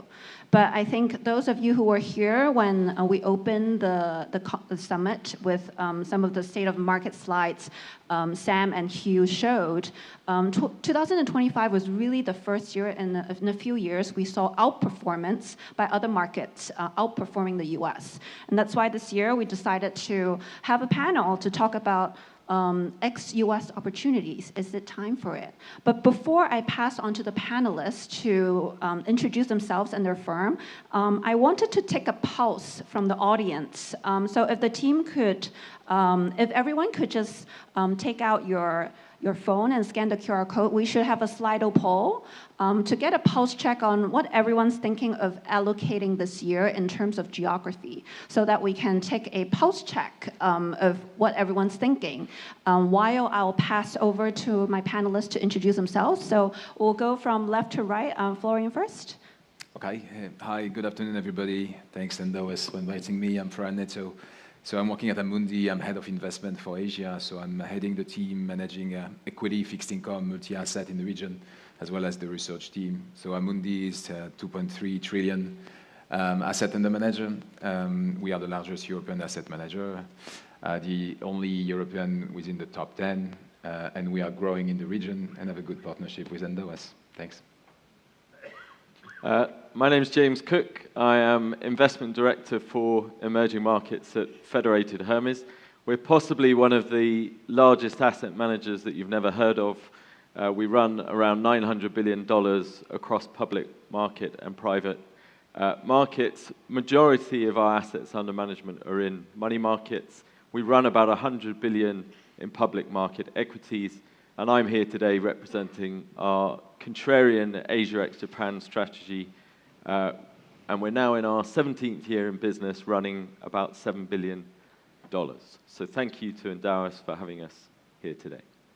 Thank you. Good afternoon, everyone. My name is David Yun. I'm the head of wholesale business for Nomura Asset Management here in Hong Kong. Nomura is a Japanese asset manager, so we manage around $800 billion around the world right now. We're also the #1 ETF provider in Japan.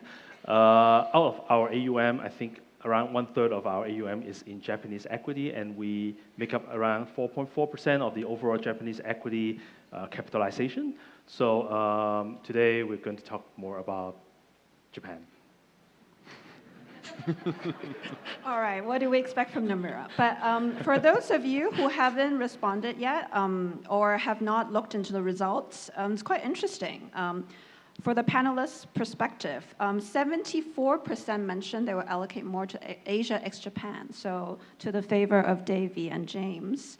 28% still said they will allocate more to the US. 27% to Japan. So maybe we can do another poll and see after Davey your remarks whether we can move that up a little bit. The bottom of the bucket is actually Europe, 16%. So we actually do have a question on Europe as well. So it's good to get a pulse check from the panelists. So interesting, we actually still have people believing in the US. I'll kick off the stage with my first question from Florian. You are a bit of an unbiased kind of perspective compared to the other two. Is it time to abandon the US? Is US exceptional really coming to the end? Any sort of pros and cons or arguments to that? Thanks, Stephanie. Well, I appreciate your question because it's obliged us to take a step back and look at big shifts. I'm sure we will dig deeper into the short-term investment views we have. But meantime, where do we stand on US exceptionalism? Where we are in the camp of a progressive erosion of US exceptionalism. It's already happening in terms of contribution to global growth for 2 decades. But we do believe that now we are seeing a too strong investment dominance of US assets in global portfolios. And for different reasons, we do believe it's currently moving. It will take time. So don't get me wrong. I think in terms of liquidity, the US is the larger market cap market. In terms of, more importantly for equity investor, in terms of earnings delivery, in terms of profitability, in terms of steadiness of profitability, US has been delivering. So if you were overweight US assets, you've been making money, you were right to do so. Why we may see some vulnerabilities in this environment? So you did mention US fiscal. It's not the first time on the panel. Previous panelists as well have been mentioning about this. Just to give a few numbers on this. Net interest repayment this year in the US is $1 trillion. It tripled in 5 years. It's more than what the US is spending currently to defense. It's more than what the US is spending on Medicare. So it's a structural risk now. And this is even if we see the Treasury has been issuing massively TIPS, so short-dated maturity bonds. The whole refinancing is basically getting faster. So to us, it means that the term premia on the US curve will drift higher progressively. Second point, and I think no one will be very surprised, the political unpredictability. So on internal matters, immigration, Fed independence, on external matters, trade, sanction. More recently, we have Greenland in mind, we have Iran crisis right at the door now. So all this is basically having an impact of US soft power. And it's a very big change compared to the last 70 years. Last point on the dollar. I think dollar last year, you did mention about the fact that US assets underperformed some of other equity markets. The dollar as well has been depreciating. More importantly than dollar depreciate last year, we had several shocks on the financial markets last year, and the dollar did not react. This time around, over the last 2-3 weeks, dollar did react, but over the recent past, we've seen that the dollar has been reacting sometimes a bit like we would have expected an emerging currency reacting. So the safe haven status that we are seeing on the US duration, that we are seeing on the US dollar is under pressure. So now let's take a global portfolio view. Most of investors are overweight US assets. When we look at flows over the recent 5 years, have been tremendously directed to US and not so much elsewhere. We do believe it's time now to change a bit. It doesn't mean that USD or US asset won't remain core allocation of portfolios. It means that you have a strong incentive to diversify, and you have strong and compelling candidates to diversify. I have in mind on equities, on emerging market, Japan, as well Europe, and as well commodities that have been mentioned by Martin at the end of the previous panel that are bringing actually good decorrelation benefits to the portfolio.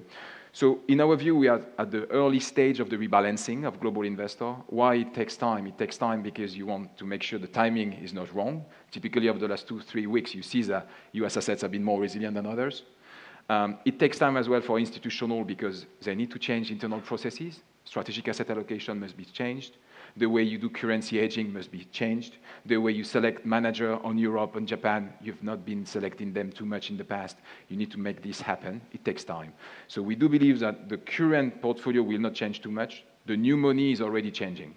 So the allocation of new money is more directed to EM, Japan, Europe equities than before. So it's more a peak than a cliff, and it will take a bit of time. Okay, so even Florian mentioned Japan a few times. Yeah, just for David. Thank you. As a Hong Konger, we love Japan. I go to Japan and I just hear Cantonese everywhere. But I think the past decade, very few people think of Japan as an investment market. But with recent kind of changes, there's a new administration. People, and last year, Topex had an amazing, fantastic run, right? Is this a short-term tactical play, or there are indeed structural opportunities for us to think about Japan instead of a shopping place, an investment destination as well? Well, thanks for the questions. I think Japan is a very special market for investors in Asia, and particularly in Hong Kong. I think most of you may be in Japan for vacation for the last 12 months. But if I did some poll at other seminars about whether they have invested in Japan for more like high net worth individuals or retail investors. I think the percentage of visitors versus investors has a huge gap. I think this is something very strange, but it's changing. Stephanie just mentioned about the new administration came into place just recently, which has also won the election just now. which is one of the factors we think that will help Japan to perform better in terms of the overall economy and also the stock market. But there are other many reasons that we think this time is different for Japan. Firstly, on the macro basis, I think we know that Japan has gone off from deflation environment to inflation environment probably around 4 years ago. Since 2022, I think Japan has gone back to an inflationary environment, which is very important from a consumption perspective or from an investment perspective. I think people no longer save money, put their money in the bank, but more willing to spend. Secondly, I think the macro environment, ever since China has not been performing that well a couple of years ago, I think a lot of investors are putting their focus outside of China and looking into other markets within Asia. So there were two key markets that investors put focus on. One is Japan, one is India. India is an emerging market. Japan is a developed market, probably the second largest developed market in the world. So a lot of focus has gone back to Japan since then. So macroly, also the weakness of the Japanese yen also not only encourage a lot of visitors to visit Japan, but also encourage a lot of investments into Japan, and also encourage a lot of positive factors or positive forces for some of the importers or the exporters who export their goods outside of Japan. Internally, on a macro basis, on a micro basis, I think there are also a lot of changes on the corporate level. For example, we talk about corporate reforms for the last 3-4 years, but things has really implemented in Japan on the corporate front. For example, at the first phase where the Tokyo Stock Exchange publicized their guideline for PB reform around 3 years ago in 2023. I think back then, more than half of the Japanese companies' PB is lower than 1. After 3 years reform, now it's around 40% of the firms are still below PB 1, but we see the progress is ongoing. So we see a lot of share buybacks, a lot of dividends being paid out back to shareholders. So these are the first phase, from our point of view, is the first phase of the corporate reform, which focus more on shareholders' benefit. And now I think we are entering the second phase of this corporate reform, where you can see a lot of industry consolidation, M&As, and even at the same time you see a rise in the bankruptcy ratio, which means that in the old days, I mean, Japanese companies, they like to cross-hold each other's shares. They don't care too much about return on equity as long as things are going well. But now they put more focus on the ROE, on the investment returns, where they no longer want to tolerate zero profitability or low profitability, where they stop helping or saving other, what we call some zombie companies.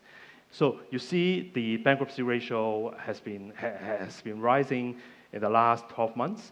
And at the same time, a lot of M&A activities going on in terms of the number of deals and also in terms of the amounts, which means that the industries or the companies are consolidating, which from a shareholder or investor perspective, which is something good for them, where they can find more productive companies in Japan. And also on the consumption side, where it's something that people sometimes concern about whether consumption will pick up eventually. We're quite bullish on that because of the wage increase environment in Japan. We've seen over 5% wage increase for the last 3 years. Before that, some Japanese company has already increased the wage, but only at a percentage of around 2 and 3%. But as I mentioned, since 2022, there were inflation back. So the inflation was somewhere like 2, 3, or even 4% at some point, where the real wage increase doesn't really help. But now we see the inflation has gone back down to 2% or even 1.1-ish% for the last 12 months. And now the wage increase we forecast for this year is around 5%. So it's probably the first time or the first couple of years that Japanese people really feel the real increase and in their dispensable income, where they're more willing to spend on more expensive products, luxury products like cars or durable goods. This is something that we think will be beneficial to the overall Japanese economy. And last but not least, we also see a lot of increased capital spending from companies. I think everybody knows Japan is facing a huge challenge of aging populations. So companies also face a huge challenge in acquiring talents or increasing their workforce in terms of headcounts. But they're spending a lot of money in terms of IT spending, infrastructure spending, automation, that kind of stuff to help increase their productivity on the company level. So these are all positive. I can keep going and going, but yes. I think So I'll probably pause here. Maybe we'll do a poll again, and then we'll move up from 27 up to 100%. But we're out of time on Japan. Moving onwards, James, you mentioned your contrarian strategy. So I'm interested to hear perspectives on other markets. What are your views? So last year, I think to a lot of our clients' surprise, Korea had a fantastic run. Closer to home, Greater China markets also had a really good year. What do you think about those two markets? What's your contrarian view? Is it too late for investors to think about those two markets now? Well, thank you. Both those markets have been very attractive to us. And historically, we've had our most consistent and largest overweight to Korea. And that's part the cyclicality of the Korean market. But largely, we found attractive bottom-up opportunities there because of the Korea discount, which reflects the poor corporate governance. And for many years, we've had to endure as minority shareholders being mistreated.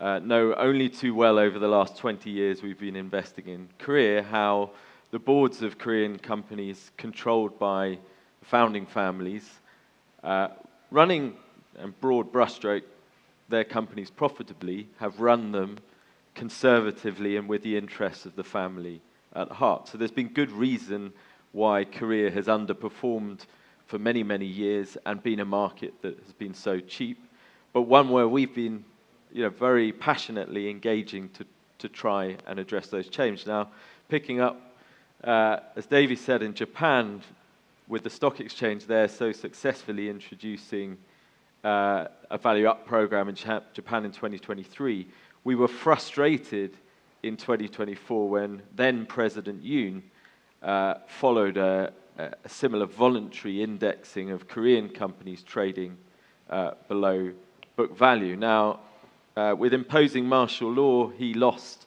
his government and was impeached for treason.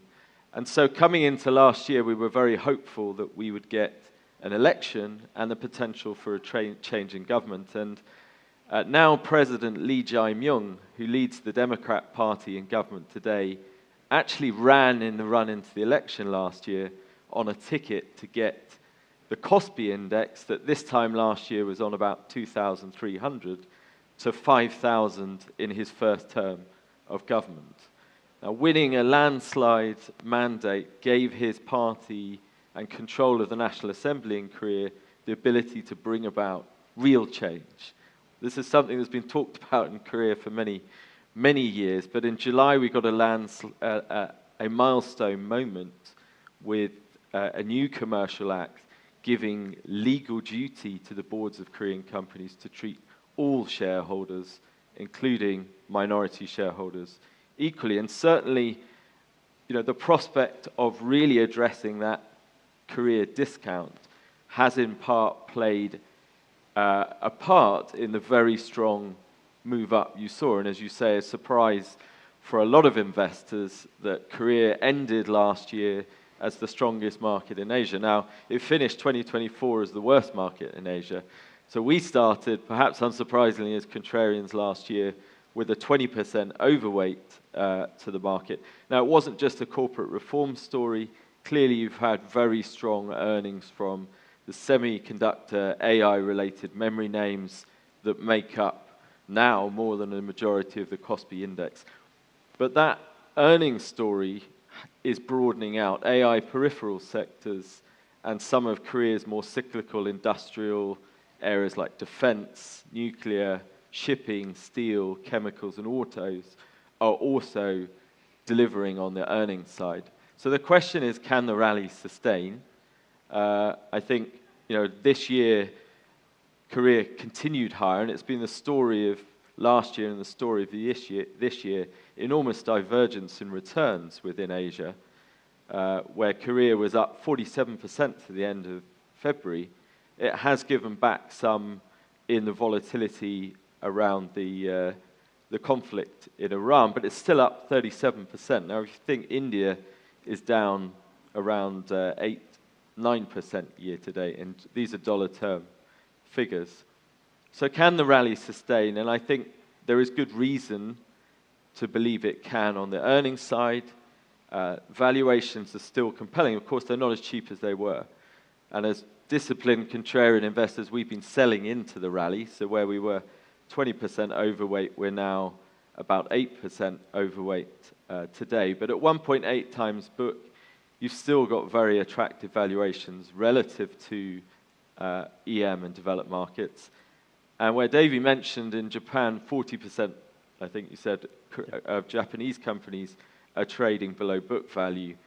68% of Korean companies are still trading below book value, and some 30% are trading below 35%. It's still very underowned. The government is actually incentivizing retail investors to participate in the domestic market. I mean, one of the phenomena in Asia the last decade has been Asians buying Asia and investing in their markets. Koreans famously have preferred US equities, and for good reason, given the poor corporate governance and the poor returns in their home market.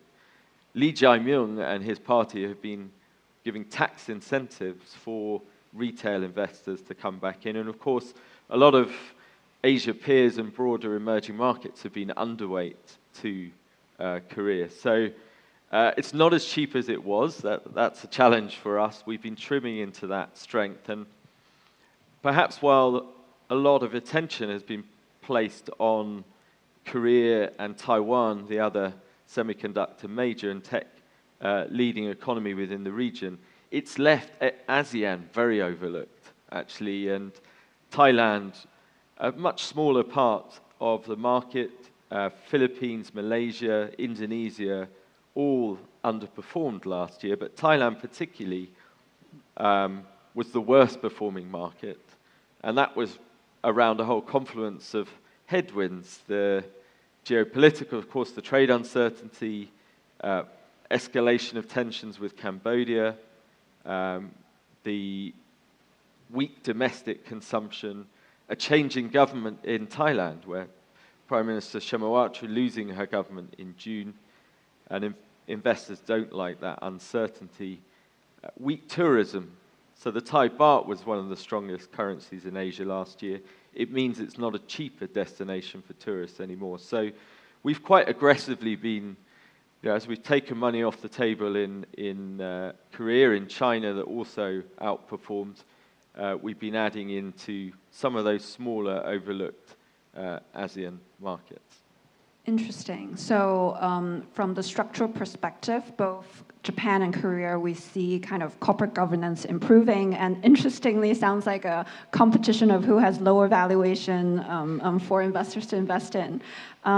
I wanted to shift gears, Florian. From the poll just now, we're not getting a lot of love for Europe. Is there a case for investors to diversify away from the US to get some European exposure? Obviously, might be impacted by the headlines, the energy crisis that seems to be kind of impacting Europe quite a lot, with the Qatar gas kind of being really disrupted. So any kind of comments on that from a European manager? Yes, thank you. I think the prospects for European equities are quite appealing, actually. Last years have been performing very well. I will come back to what happened in the Middle East and how it can eventually be perceived as a high sensitivity for European stocks. I think if you look at Europe, and I think we have question on valuation as well, Europe is, you pay 15 times, slightly lower than 15 times when you exclude the UK companies. So it's a very low multiples at what you have to pay for the US.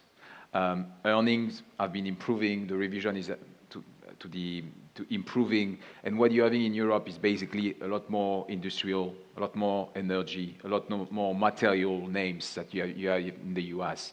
So the market structure is a lot less concentrated. This is another point that is appealing. In terms of positioning from investor, they've been quite lightly positioned in global portfolios, been improving last year. I think what has been one of the catalysts was the fiscal expansion in Germany. Eventually, we can zoom out and say, well, it's more a question of strategic autonomy at the regional level. So money should, but actually Germany is actually executing its plan at pace so far of investing into defense, investing into infrastructure, and as well the energy resilience, and we'll come back to that. So this is the interesting prospect around market structure, earnings revision, valuation, flows. What about flows? It's interesting to look at, I was looking at a survey from German lifers and German corporates yesterday, and they did mention, well, over the Q4, we have been moving out of the US equity and investing in our own markets, domestic European equities. But if you take like ETF as a whole, EPFR data, you see that since the beginning of the years, 7 weeks in a row, we've saw some inflow on European equities. So money is flowing into European equities, and it's coming from a low level.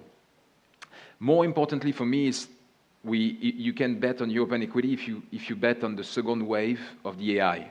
So AI is progressively transiting from a software story into hardware and industrial materials that will benefit from the improved, I would say, efficiency that you're getting from AI. If you look for those stocks that are less software-oriented, less chips-oriented, then in Europe you have a lot of material and industrial companies that will produce faster, produce better, and at a cheaper cost than before. So this is an interesting one. So as a whole, I think Europe has some merits. Then when we look at what's happening currently in the Middle East, I was asking the team to run the beta of European equities return to what happened in the past when oil prices have been moving up. So when you have a supply oil shock to the economy, what are the equity markets that are underperforming? And the bottom are Germany, France, Netherlands, Belgium. So it's clear, European equity in the past has been perceived as a weak sensitivity when oil price is moving up because of the dependence on oil and gas of Europe. So this is something to follow up. I do believe that Europe has been doing some interesting moves to get a bit more autonomous, but it's still perceived definitely versus the US as more energy dependent, more as well, I would say, industrial dependent. What would be relatively interesting, I think, is to look into how this crisis is unfolding for central banks. The market has been pricing some hikes from the European central banks. We strongly at Amundi believe that they will not hike. Lagarde and the ECB will not hike because the growth is too weak underlying, even if inflation will move up, and we have already been revising up inflation. We think that they will be in wait and see, and they will not hike. If they do hike, then for European equity, it will be a bit of a higher bar to jump. All right. Because of time, I'm also incorporating some of the questions from the audience. And actually, one of it coincided with one of my prepared questions as well. It's about if I'm interested to invest in EM, if I'm really convinced by James and Davy, for a lot of us, and I also spent a lot of time working previously with a large kind of passive house. For DMs, individual investors are taught maybe you can just buy an index fund and then you're all set for DM markets. For EM markets, if I'm convinced I want to invest in Japan, invest in Korea, should I invest in an index? What are the pros and cons? Why should I ask an active manager to help me invest in kind of non-DM markets, the pros and cons? Maybe start with James and Davy to kind of give us some pointers. Yeah, I mean, we haven't got long, but just in brief, I think given it's a huge universe of opportunity. You have, as I mentioned, enormous dispersion in terms in market returns, in valuations, in economies, in governments. Some tech orientated, some more commodity orientated, and actually very different coverage of emerging market, Asia markets. And not particularly in Asia, you don't have great long-term analysis of companies. Tends to be quite short-term focused.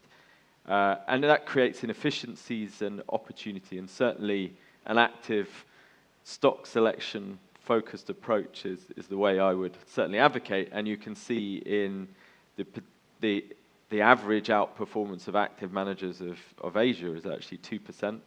I think, won't mind saying, we've delivered over annualized 5% alpha in the 17 years that we've been running business. So frustratingly, though, most of the flow that we've seen as investors have come back have actually been passive again.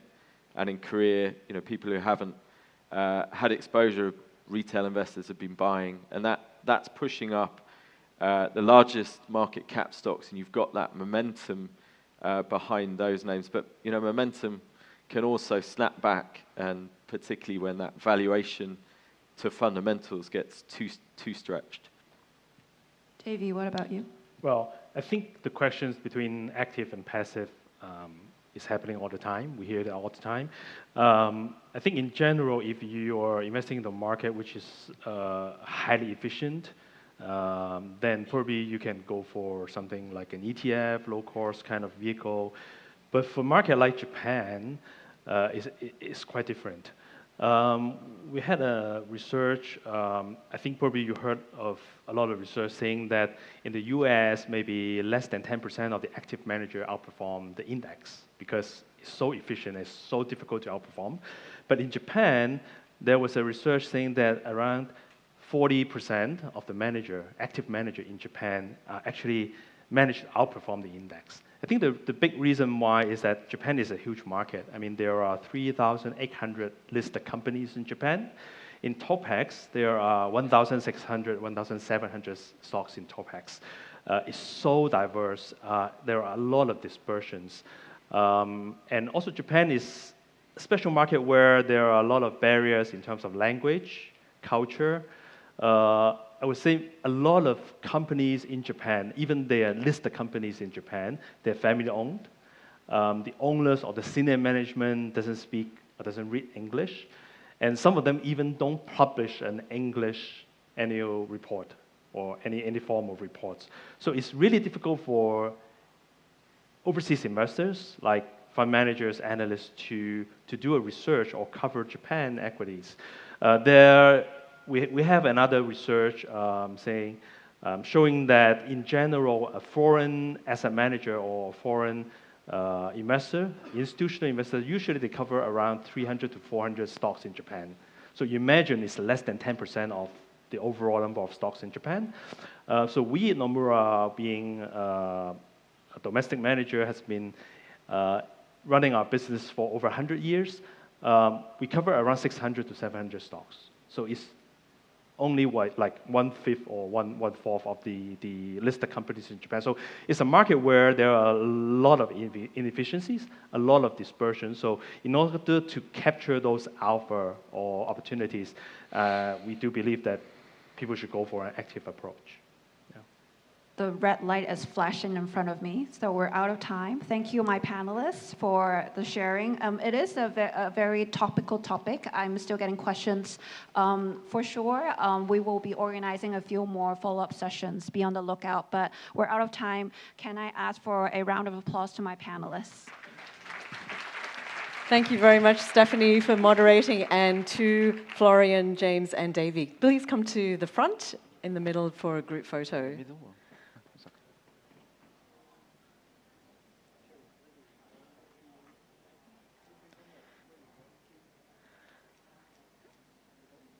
Wonderful. Thank you so much. Thanks again to all our speakers. Just something before we take our break. This is a special day with all of you here in person, and Endowus has a little gift for you. If you're not yet on the Endowus platform, they are offering a one-time 500 Hong Kong dollar off your Endowus fee when you register an account. And all you have to do is scan the QR code, open an account, and you will get a $500 off your Endowus fee. Now it's time for us to take a short break, try to digest everything we've heard, and connect with some familiar faces, maybe meet some new people as well. We have light refreshments available 1 floor down at Ammo and at the Lippo Amphitheatre. 2 ways to get there. That way, on the left of the stage, and also behind you, the staircase going down. So don't forget, as Greg mentioned earlier, if you want to get your mugs personalized, you can get them done there, and you can also pick up some other goodies. And please do take any personal belongings with you when you go for the break. We will be back in about 10 minutes with our very special one takeaway challenge. It's always an exciting part of our day. So don't go too far. Please come back in about 10 minutes and we'll have our next session. Thanks, everybody.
Hello. Hello, everybody. I hope you are enjoying your coffee and tea, but we do want to get to our one takeaway challenge very, very soon. So if you don't mind coming back into the room and taking a seat, that would be great. So please do come back in and take a seat as we'll start our next session very shortly. Thank you.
Hello again, everyone.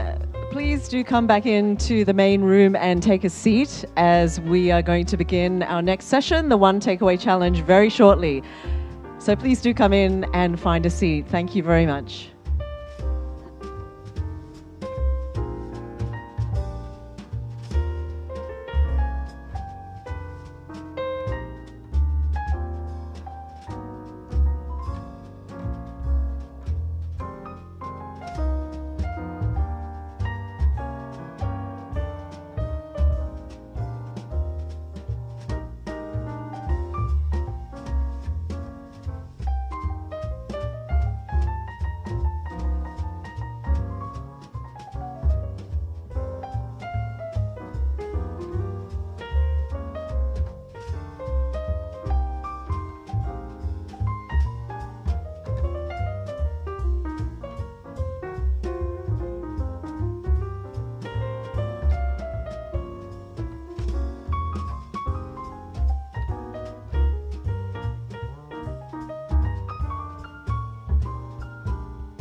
Welcome back, everybody. I hope you had a chance to refuel, have some coffee and tea, some conversation, maybe get your mug engraved downstairs. It's now time for our One Takeaway Challenge. This is a very exciting thing that we do every year. It's very fast, very punchy, packed with ideas. If you haven't been here before and you haven't seen it, think of it as the ultimate elevator pitch challenge, or maybe like speed dating for investors. So each fund manager gets 1 minute, 60 seconds on the clock. We will have a clock running to drop one big investment idea, theme, or insight for 2026, which they think is their one clear conviction for 2026. So they only have 1 minute each to convince you of their views, or at least make an impression on you. So let's begin, and I would like to start by inviting Steve Zhu, Head of Greater China of the Private Wealth Team at Brookfield, up to give his One Takeaway Challenge first. Please welcome Steve.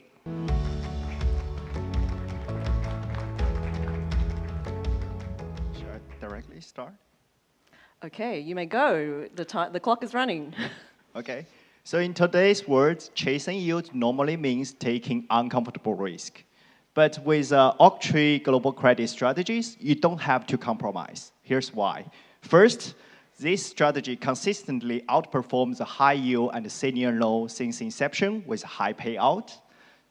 Second, the risk management. During COVID, the default rate for high yield spiked to 7%, while Oaktree will remain like 0.6%. So we take care of your downside when it matters most. And third, one-stop solution for multi-strategy credit. We offer different asset classes, including high yield, senior loans, convertible bonds, structured credit, to find the best opportunities across different market cycles. So superior yield, risk management, and one-stop solution. That's an Oaktree advantage, and hope to be yours as well. Time is up. You made it. Just good job. Thank you, Steve. All right, so that is Steve with the Global Credit Value Proposition. Next up is Sam Gillespie. Sam is Regional Director, Dimensional Fund Advisors Discipline. Yeah, sorry, it's Dimensional Fund Advisors. Discipline is something else. All right. So the Welcome, investment Sam. management industry does not care about your financial outcomes. What it wants to do is sell you products. And while Hong Kong is a great financial hub, there are very few true players that truly care about your financial outcomes. We are surrounded by influences every day that are engineered to get us to transact, to move on the next big idea, and to get us to feel like we are missing out. And yet what we don't realize is that we don't need complexity to reach our financial goals. We don't need to pick that next big stock. We don't need to outpace our neighbor in the marketplace. What we need is to transact less. If Dimensional had one clear conviction, it would be that our financial lives are far too cluttered with complexity, and we would be far better served by tuning those things out, embracing simplicity, and staying disciplined. Thank you so much, Sam. You're under time. Good job. Very efficient. All right, next up, please give a warm welcome to Catherine Chow. Catherine is with the wholesale business at Nomura Asset Management Hong Kong. Do you think she's going to say something about Japan? Maybe. Okay, Catherine, take it away. And your clock is running. So one conviction for me, it's definitely Japanese equity via Nomura Japan Strategic Value. In Japan today, we are seeing strong corporate earning growth, transformative governance reform, and also shareholder returns that are finally prioritizing investors. And active management really works in Japan because of the language barrier, culture barrier, and the local expertise that we need for research purpose. And right now, we are seeing the change in the Japan market. And local asset managers really does have its advantage because of how well they know about the landscape. Nomura Japan Strategic Value is not just beating the benchmark, it's crushing the benchmark. 8% excess return in 2025, 17% over 3 years, and 48% over 5 years. This is not luck. This is a consistent demonstration of stock picking ability by our investment team and alpha generation by our PM. So when you're considering to capture opportunities in Japan, Nomura is gonna cash them all. Thank you. Good job. Thank you so much, Catherine. And a lot of energy and enthusiasm there. I think I'm going to put my money in Japan. All right, next we would like to welcome John Argy, who is the co-head of UBP Alternative Investment Solutions at UBP Asset Management. John. Thank you. Good afternoon, everyone. The idea here is very simple. There's a lot of stress in the market right now. Everybody talks about private credit, Middle East. A way to eliminate the human emotions from trading is to select a systematic, multi-strategy alternative fund. There are three main reasons for that. First reason is that you have to trust the manager. Second reason, the delivery of performance is decorrelated from all the great stories you just heard about. Would it be Japan, global market, fixed income, actually, it has zero correlation. You have great managers for that. And the third thing you need to check is that your manager invests in research. And with AI and computing power, you have an amazing opportunity right now to invest with some of the leading talents of the industry. That's my pitch right now. Well done. Thank you, John. All right. Last but not least, we have James Cook. Is James here? Yes, wonderful. Yes. James is Executive Director and Head of Investment Directors and Specialists at Federated Hermes. Welcome back, James. Hi. So we're a contrarian, bottom-up, Asia ex-Japan strategy. The focus is on where the most attractive price to quality opportunities are. Too many investors are just tracing quality at any price. And we find the most attractive opportunities in the most hated markets and the most unloved sectors. So the second thing being contrarian is you need to be brave and hold your nerve even when you're wrong. And as we saw last year, markets do come back, Korea and China outperforming. I guess our biggest conviction position today is to not be in still expensive India. And as I spoke on stage earlier, we continue to find compelling opportunities in Korea and in China. Thank you. Thank you so much. Great job. Thank you, James. All right, so you've heard their pitches. Have you fallen in love with any of these strategies? If you need more than a minute to really fall in love, I'm sure our participants would be happy to talk to you more later on. So a huge thank you to all our speakers for that rapid fire session.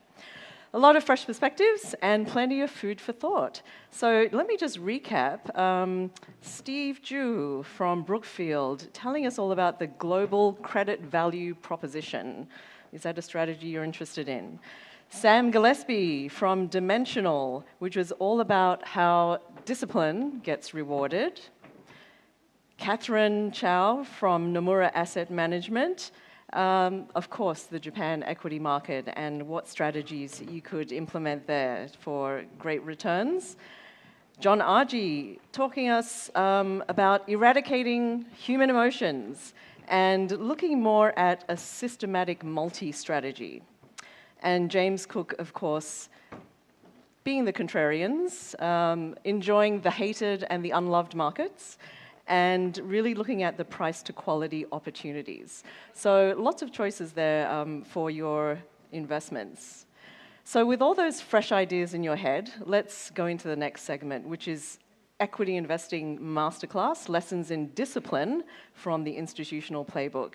So here we're bringing together systematic powerhouses and high-conviction fundamental investors for a kind of head-to-head debate. So we'll get to know how these contrasting approaches work and can they weather inflation shocks, geopolitical rifts, the sharp market drawdowns that we've been seeing, and what that means for long-term returns. So let's welcome our moderator, Hugh Chung, Chief Investment Officer of Endowus, to the stage.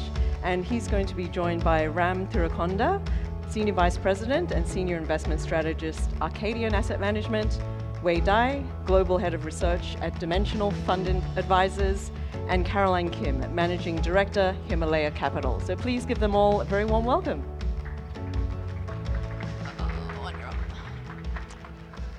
Thank you, everyone. The first thing I want to say is I'm so glad to be part of a very esteemed panel today. All three of them here have flown in from the US, which is pretty amazing, from Boston, Austin, and New York. And because of the jet lag, I'm tempted, but I'm not going to enforce a 1-minute rule. You have a little bit longer to talk about it. But maybe if you could maybe spend, for this one, there is a 1-minute rule. If you can spend 1 minute just to introduce yourself and your organization. Hi, everyone. Many thanks to Endowus for this opportunity. So glad to be here. Really enjoyed the session so far, too. And it's been great. I'm Ram Thirakonda. I work with Arcadian Asset Management. We are listed on the Endowus platform. Thank you again to Endowus for the partnership, too. And Arcadian has been a systematic investor and manager for non-US equities. We focus on international markets outside the US, both developed and emerging markets. We've been doing this for a long time, way before my time with Arcadian. Arcadian has been here for about close to 40 years in international equities, 30 years in emerging markets. And we could tell you how the space has evolved. And we're so happy to be here and looking forward to the panel discussion as well. Thank you. Hi, everyone. My name is Wei Dai. I've been with Dimensional for 12 years and now serving as the Global Head of Research. Dimensional has been a pioneer in systematic active factor-based investing since 1981. So we have 45 years of experience translating those research insights into real-world value adds for investors. And actually, just earlier this year, we surpassed $1 trillion in assets under management, which in my mind is a great reflection of the increasing understanding and adoption of systematic active approaches that we're seeing globally, including in Asia. And speaking of Asia, I was based in Singapore for more than 6 years before relocating back to the US this year. So definitely have my soft spot for investors in the region and also our business here. So it's great to be back here to share more insights with you. Thank you. Caroline? Thanks, Hugh. Great to be here. I'm going to one-up you. I used to live in Hong Kong for 8 years, 2 tours, so it is really wonderful to be back. Caroline Kim from Himalaya Capital. We are long-term fundamental value investors in global public equities. We do focus on the US and Asia with an emphasis on China at the moment. We're about 20 billion in assets. Our founder, Lilu, has been managing our one strategy, one fund for now 29 years, and our approach is it's very simple. We look to own a collection of wonderful businesses that we know very well, and we let their earnings compound for a really long time. So I'd say a private equity approach to public market investing would be a pretty easy way to look at it. Thank you. So we have here 2 very high quality systematic managers, but with very different approaches, and then one very high quality deep fundamental investor. So we're going to dive into a few different areas. The first one is going to be on whether the market is efficient. I think our previous panel talked about developed markets being efficient, emerging markets being less efficient, etc. But this is also really an active versus passive type of question. And we've seen the rise of passive index investing as well. So the first question is really on what your view, individual views, are on market efficiency. And are there cycles where certain strategies work better? How should we think about kind of the market and the implementation of your strategies? Maybe I'll start with Wei this time. Oh, thank you. Yeah, I think, thinking about active versus passive and the whole notion of market efficiency, I think there is a misperception that going active is all about exploiting mispricing in the market. Yes, there is traditional alpha that you can exploit through mispricing, but that is a very narrow view, at least an incomplete view of the market. So if I think about what are the alpha sources out there, yes, the first one is traditional alpha, exploiting mispricing. And that's really about, okay, you are being smarter and faster, more informed than the other people. And of course, everyone thinks that they are in the first group.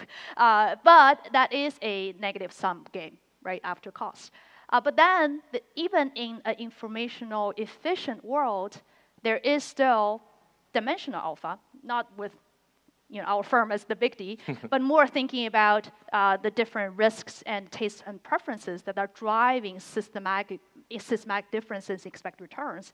And then that's what we can harvest in our portfolios. So that's the systematic active part of structuring our portfolios around those return drivers. And the third, there is the implementation alpha, meaning that really about intermediating rigidities in the market. You have more flexibility in than index funds or traditional active. You are being more broadly diversified. You are more long-term focused. All of that can add value through smarter implementation. So all of that is also to say that I think this active versus passive notion is also a false dichotomy. I think investors are much better served thinking about what are the benefits and features of active and passive that they can combine in their portfolios in order to get better investment outcomes. In our mind, there's lots of good things about passive that you can retain in a systematic active strategy. You can be broadly diversified, low cost, low turnover, transparent, rules-based, but then you can improve upon indexing by not having the rigidities associated with index design and index management. And then together, you can actually combine the best of both worlds, active and passive. Great. I think you've kind of also described the way Dimensional thinks about the world as well.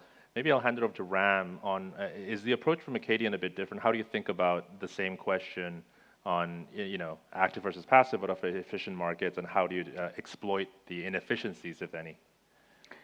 Yeah, so the approach is a little different. So first of all, from a sort of market efficiency perspective, we absolutely don't believe that markets are perfectly efficient. And we do believe that markets are efficient enough that you need a structured way, a consistent and a disciplined way to approach markets to be able to extract alpha coming out of these markets. Now, from an active perspective, we do tend to focus a bit more on the mispricing side. We look at the world through a very precise lens, and we take into account what you could think of as traditional risk factors. And what most investors think about as factors usually tends to be returns to taking on a certain kind of risk. Now, from our perspective, the way we think about it is slightly different. We control for what we think are known risks out there in the marketplace. For example, if you were to take a certain amount of tilt towards size, that's an example of a risk factor. You can control for that risk and instead pursue real opportunities where the securities, underlying securities, are actually mispriced. And that kind of mispricing is actually getting you closer to a strategy that you can stick with through multiple market cycles. And in practice, we have seen this work out. The one thing I'll say in terms of passive, though, is important to acknowledge that passive has actually grown quite a bit over the last few years. And there are some underlying reasons for that. Now, first, passive itself, it has some good aspects to it. Now, it gives many investors the low-cost option. It simplifies investor decision-making. So many investors have understandably gravitated towards passive, right? But by the same token, passive investing in equities and through benchmarks has its flaws as well. So we've seen this play out over the last few years. For example, in the US, we've seen those really concentrated and narrow drivers playing out through really big, large mega caps. And they are part of the benchmark. So if you own the benchmark, you don't really get a choice as to not owning these names. You get to play with them. And the same flaws actually play out through benchmarks in other global regions as well. Now, there's a lot of focus on the US and discussion around like what these companies are doing to the benchmarks in the US. But if you look at emerging markets benchmarks, it gets even worse there. So in many EM benchmarks, you may know this, not only do we have concentration, but emerging markets benchmarks actually expressly limit the opportunity set that's available to investors. So there are quite a few opportunities outside the benchmark that investors can take advantage of, and here there's plenty of mispricing that you can exploit as well. So these are the types of focuses that we bring to the table in terms of passive investing versus active. Our active strategies are expressly designed to take advantage of different types of mispricing that tend to show up in the market pretty consistently. And one of the reasons we've been able to manage our strategies for such a long time is we focus on what is coming through as inefficiencies from investor behavior. So what do I mean by investor behavior? It's really simple. You can think about different aspects like crowding, for example. Greed and fear, what Warren Buffett talks about, we all know this. Greed and fear lead to overreaction. And you also get underreaction on the other side if you're subject to biases like anchoring, for example. So these are examples of investor behavior that are what I would call permanent features of markets. AI is not going to disrupt these features as long as the market is not entirely driven by AI. But even then, as long as there is a heterogeneity of views, as long as different AI agents, even in the most extreme case, have heterogeneous views, they believe different things about the underlying market. As long as that is true, you're still going to have these behavioral reactions. So that's important to keep in mind, and that's what we rely on. One of the reasons we've been there for 30 years and we manage close to 200 billion in assets is because we've been able to take advantage of these behavioral aspects through time across different regions and markets in global equities. Great.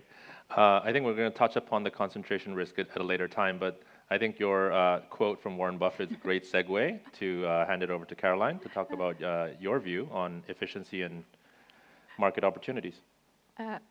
Yes, and I am so glad that even systematic investors talk about Warren Buffett. So that's a relief. But so our general view is that yes, we believe markets are generally efficient, but markets are also driven by these human emotions like fear and greed. And so if any of you have read Ben Graham, you will remember his allegory of Mr. Market, who can be irrationally euphoric. He can also be irrationally depressed. And so day to day, he will throw you very high prices, very low prices, based on how he's feeling in that moment. So most days, you can ignore him. You are going to learn nothing from him about the value of the companies that you own. But once in a while, he will be exceptionally depressed and he will throw you a wonderful price, a huge discount. And you can choose to take that offer if it's a wonderful company that you've been meaning to own. And so for us, downturns, market crises, market panics, these are actually times that we tend to be pretty active in the market and can find wonderful companies at pretty good prices. Now, that's not possible if you don't have aligned capital. So I would say we're very lucky to have LPs, investors that also are very long-term, rational, patient, that don't care so much about the short-term fluctuations and the market prices.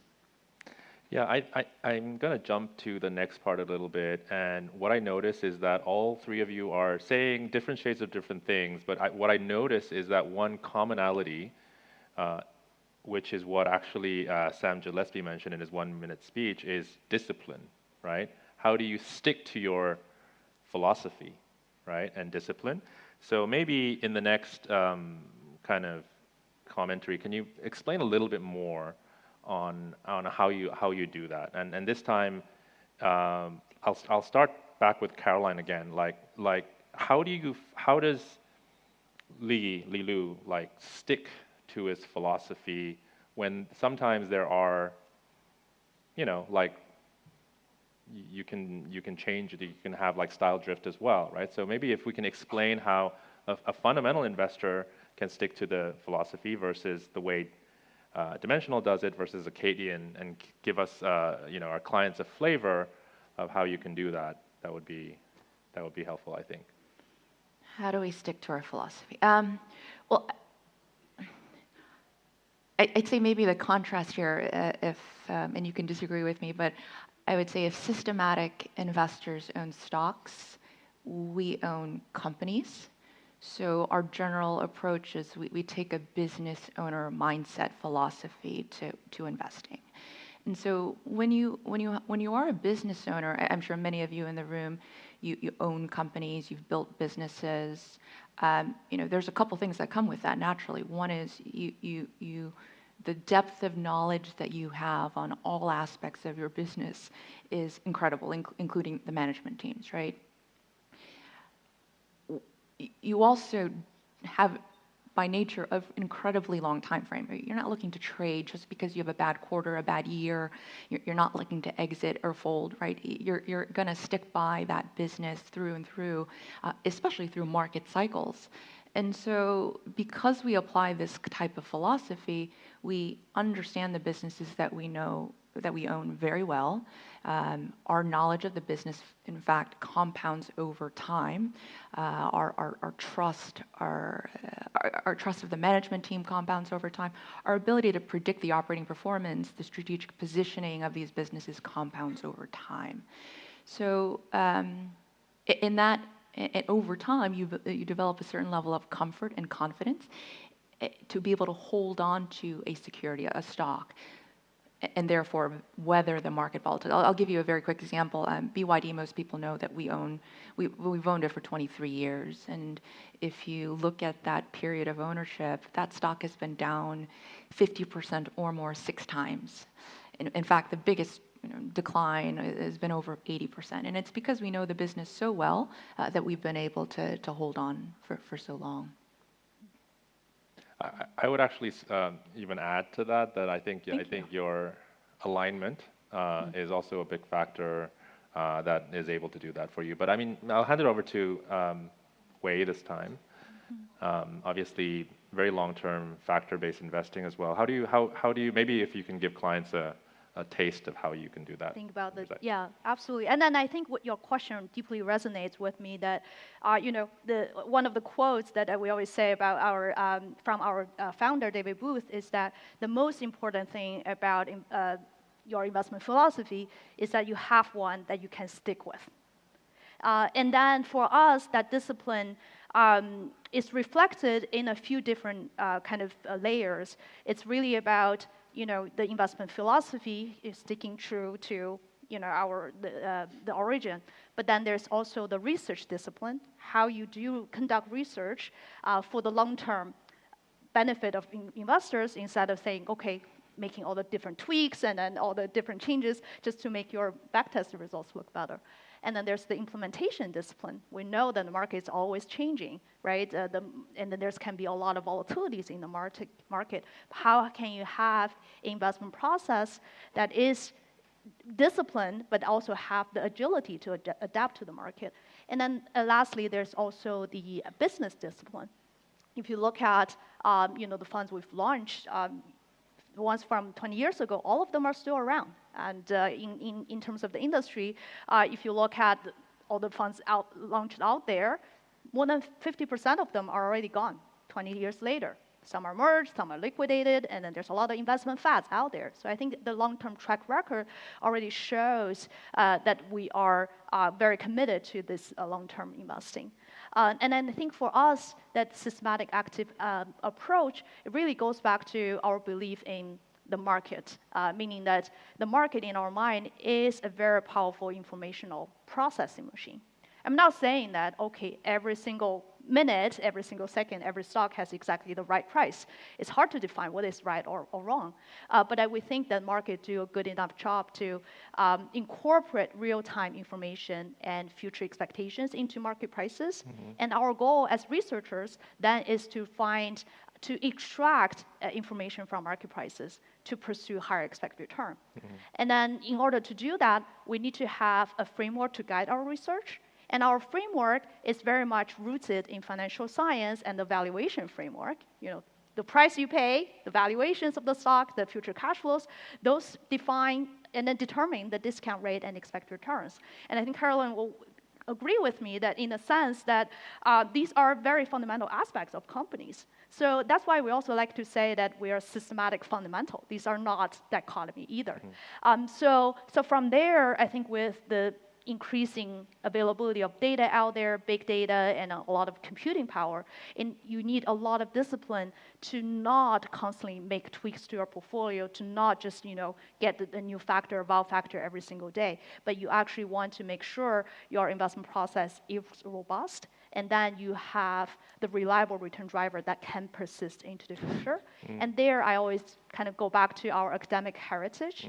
Since day one, we've been very much associated with the leading academics in the field, including 5 Nobel laureates. Mm-hmm. And I think just having our work getting scrutinized by crowds like that helps us to really set the bar high for our research, and then help us have that discipline as the culture for the team as well.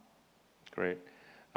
Similar question, but one of the things that I wanted to do was to try and get the audience more familiar with systematic investing as well, and different approaches to investing. So maybe same question, maybe if you can elaborate a little bit your process and again, how you stick to the discipline, I think that would be helpful. Yeah, happy to. So clearly there are a lot of similarities between the DFA and the Acadian approach. I think a couple of things I want to elaborate on is I want to build up using an example, right? So again, I'm going to go back to Warren Buffett, and think about the strategy of buying or owning high quality companies, highly profitable companies with a lot of cash flows, and you want to do it at reasonable valuations, right? So I'm going to start at step 0 almost. Now, Warren Buffett clearly did most of his work in the US, some outside the US. But what if I could take this simple rule, start with a simple rule, and apply it to nearly 50,000 stocks globally? Right? That's our total investable universe. We look at 50 to 60,000 stocks that we trade on a regular basis. We look at around 550 to 600 million data points every single day. That's how closely we look at the entire investable opportunity set. Now, high-quality companies is great. That's one signal, what we call a fundamentally driven signal. But what if I could use price-based signals? What about price momentum? What if I could bring in other technical signals into the mix, right? That's great. Now, what about macroeconomic indicators? What about industry-specific signals? Now, this starts to give you a picture closer and closer to what we do. We look at not just stock-specific signals, we look at macro signals, we look at top-down country models, industry models. It's a pretty holistic treatment of all different types of signals. Now, to a manager like us, what's going on in terms of data is absolutely exciting, and it's insane because it gives us a lot more to play with. For example, thinking about alternative data sets. We'll be the first one there to reach out and try and see if this alternative data set is useful. We look way beyond what you would think about as traditional data, not just your financial statement data, not just your analyst data. We think about other types of data sources, alternative data sets that you can tap into. And statistical learning techniques, machine learning, AI. We've been using machine learning for a while now. Honestly, to us, it's really more of an evolution. It's not really groundbreaking. We've been using machine learning techniques for at least 7 years at this point. And things have gotten a lot more exciting for us in terms of being able to deploy these techniques across a wide range of markets. So this is groundbreaking in that sense, and also it gives us opportunity to play around a lot with data as well as advanced computation to be able to find these mispricings in all kinds of global markets out there.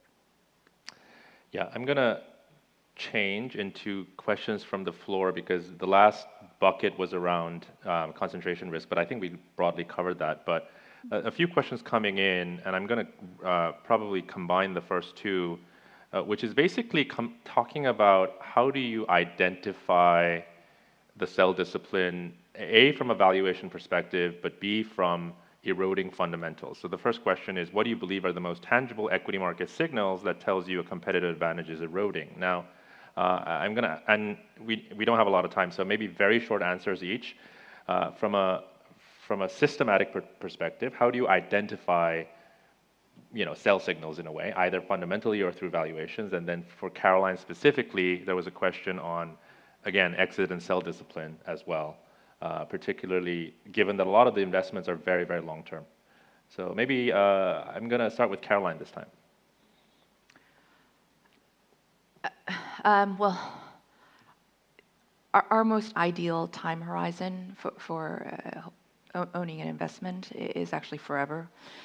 So I think the example of BYD, the stock being down 50%, 5 times, being down 80% once, will tell you that price alone is typically not the primary determinant of our exit or sell decision. Now, if the company does have deteriorating fundamentals, if its competitive moat is deteriorating, maybe there's some management turnover and it's a business that requires a very talented, capable management team, we will sell. I think also the other times that we will absolutely consider selling is if we have a better opportunity elsewhere. So yes, we'd like to be a long-term owner, but rationally speaking, if there is a better opportunity else out there, then we will make that switch and upgrade. But just one more point, because the question was on how do you know, or how do you check the deterioration of fundamentals? Like, can you give us an example of where an investment didn't work out and fundamentally deteriorated and you sold out?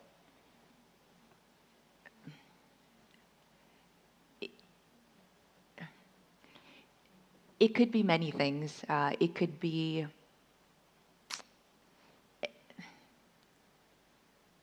trying to give you an example that I can disclose to this audience, but you don't have to give a specific example. Maybe an industry or industry distributor. Okay, I don't want to put you in a hot spot. We don't own that many companies, so it's a little bit hard to come up with. I'll get you off the hook then. I'll ask Wei. Thank you. I will also not give individual companies because we're you have thousands. So we have tens of thousands. But we do look at both kind of long-term variables, but also shorter-term variables.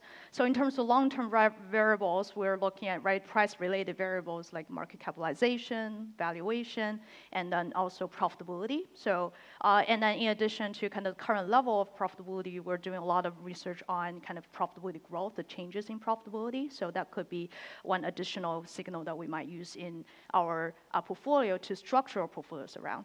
And I mentioned these are long-term drivers because these are more persistent variables that can lead to broadly diversified low-turnover portfolios by design. But then for the cases you're referring to, a lot of times things can happen really fast. So it's useful to also look at some of the shorter term signals. So that could be related to, say, momentum, right? You don't want to, catch a falling knife, right? If there's a continuation of relative performance, it could be related to reversals, so even shorter term performance. Or we can also get information from the securities lending market. Because for us, it's all about using real-time market information. We think that's the most powerful source of information. So then in the securities lending market, if you have a lot of people who are kind of, if certain stocks are in high demand and very expensive to borrow, and we are a lender in the market, so we get that revenue, but we also get to see the signal, right? So if it's very expensive to borrow, a lot of people are paying a lot to probably short the stocks, then we'll use that as a signal to not to purchase additional stocks. So I think the combination of long-term and short-term return drivers help us to put our emphasis on those long-term premiums we're targeting, but at the same time being agile and being kind of more fine-tuning every day what we want to buy and sell. Ram? Everything keep it short. Wei just said everything there. Let me try and take like 3 different examples. So we have this really interesting concept in our models where we actually look at the company's every company's implied performance depending on what's going on with the company's supply chain. Okay, so a company is in a supply chain. It has consumers and it has upstream producers, right? So often you can actually get an idea of what the fundamentals of a company are going to do based on how its producers are performing. For example, if the producer says, hey, I have an inventory, I have surplus inventory, my consumers are not buying enough inventory from me, that could be an indication of something negative coming through downstream in the supply chain, right? So that's one example. We have this more statistically defined notion of a group of companies that just seem to be moving together.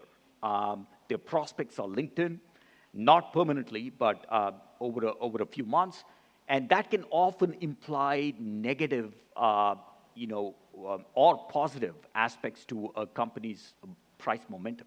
So a certain company could have its fundamental prospects worsen or get better just because its peers are doing a certain thing. So that could effectively be a sell signal as well. We have other types of data like this, alternative data sources, for example, that can possibly also indicate that a certain company is not the best investing option in a certain cross-section. And so these are various sell signals that we use in addition to the traditional, what I would call profitability, value, growth type estimates that most investors rely on. I think we have a red light coming up. I just want to leave the clients with this thought, though. I think there are very different approaches today represented on the panel, but I think there is a commonality here, which is that all 3 managers represented on the panel have a proven long-term track record. So the key here is long-term. They're also heavily invested by institutional investors. So a lot of institutional long-term investors utilize both systematic and deep fundamental research to produce long-term favorable outcomes. So you may not have understood everything that we discussed today, but I encourage the floor to kind of do more work on both a systematic way of investing in equities as well as a very differentiated, deep fundamental approach to equity investing as well. Thank you very much for all panelists today. Thank you. Thank you. Thanks, everyone. Thank you, everyone, and thank you, Hugh, for moderating. Please stay on stage to take a photo. Just go to the front, in the middle. Come forward a little bit, everyone, for a group photo.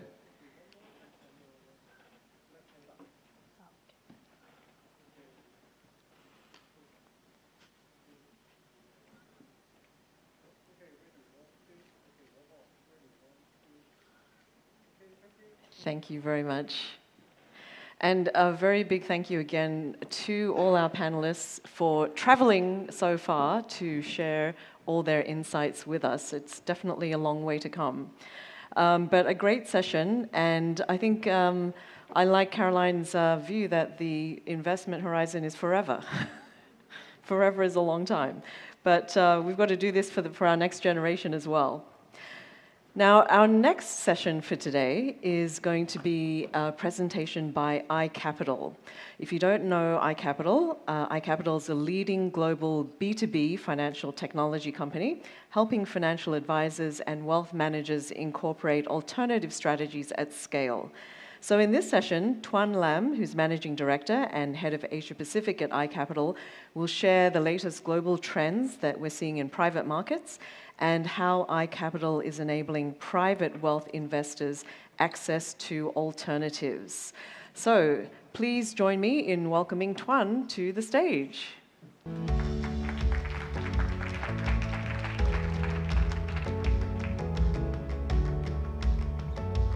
Yes, the same guy. You can. Well, firstly, it's great to be here. Thank you. And thanks to the Endowus team for having me back. And thanks for being a great business partner. I was asked to give a 10-minute talk about how we at iCapital look at alts from the perspective of the high net worth channel.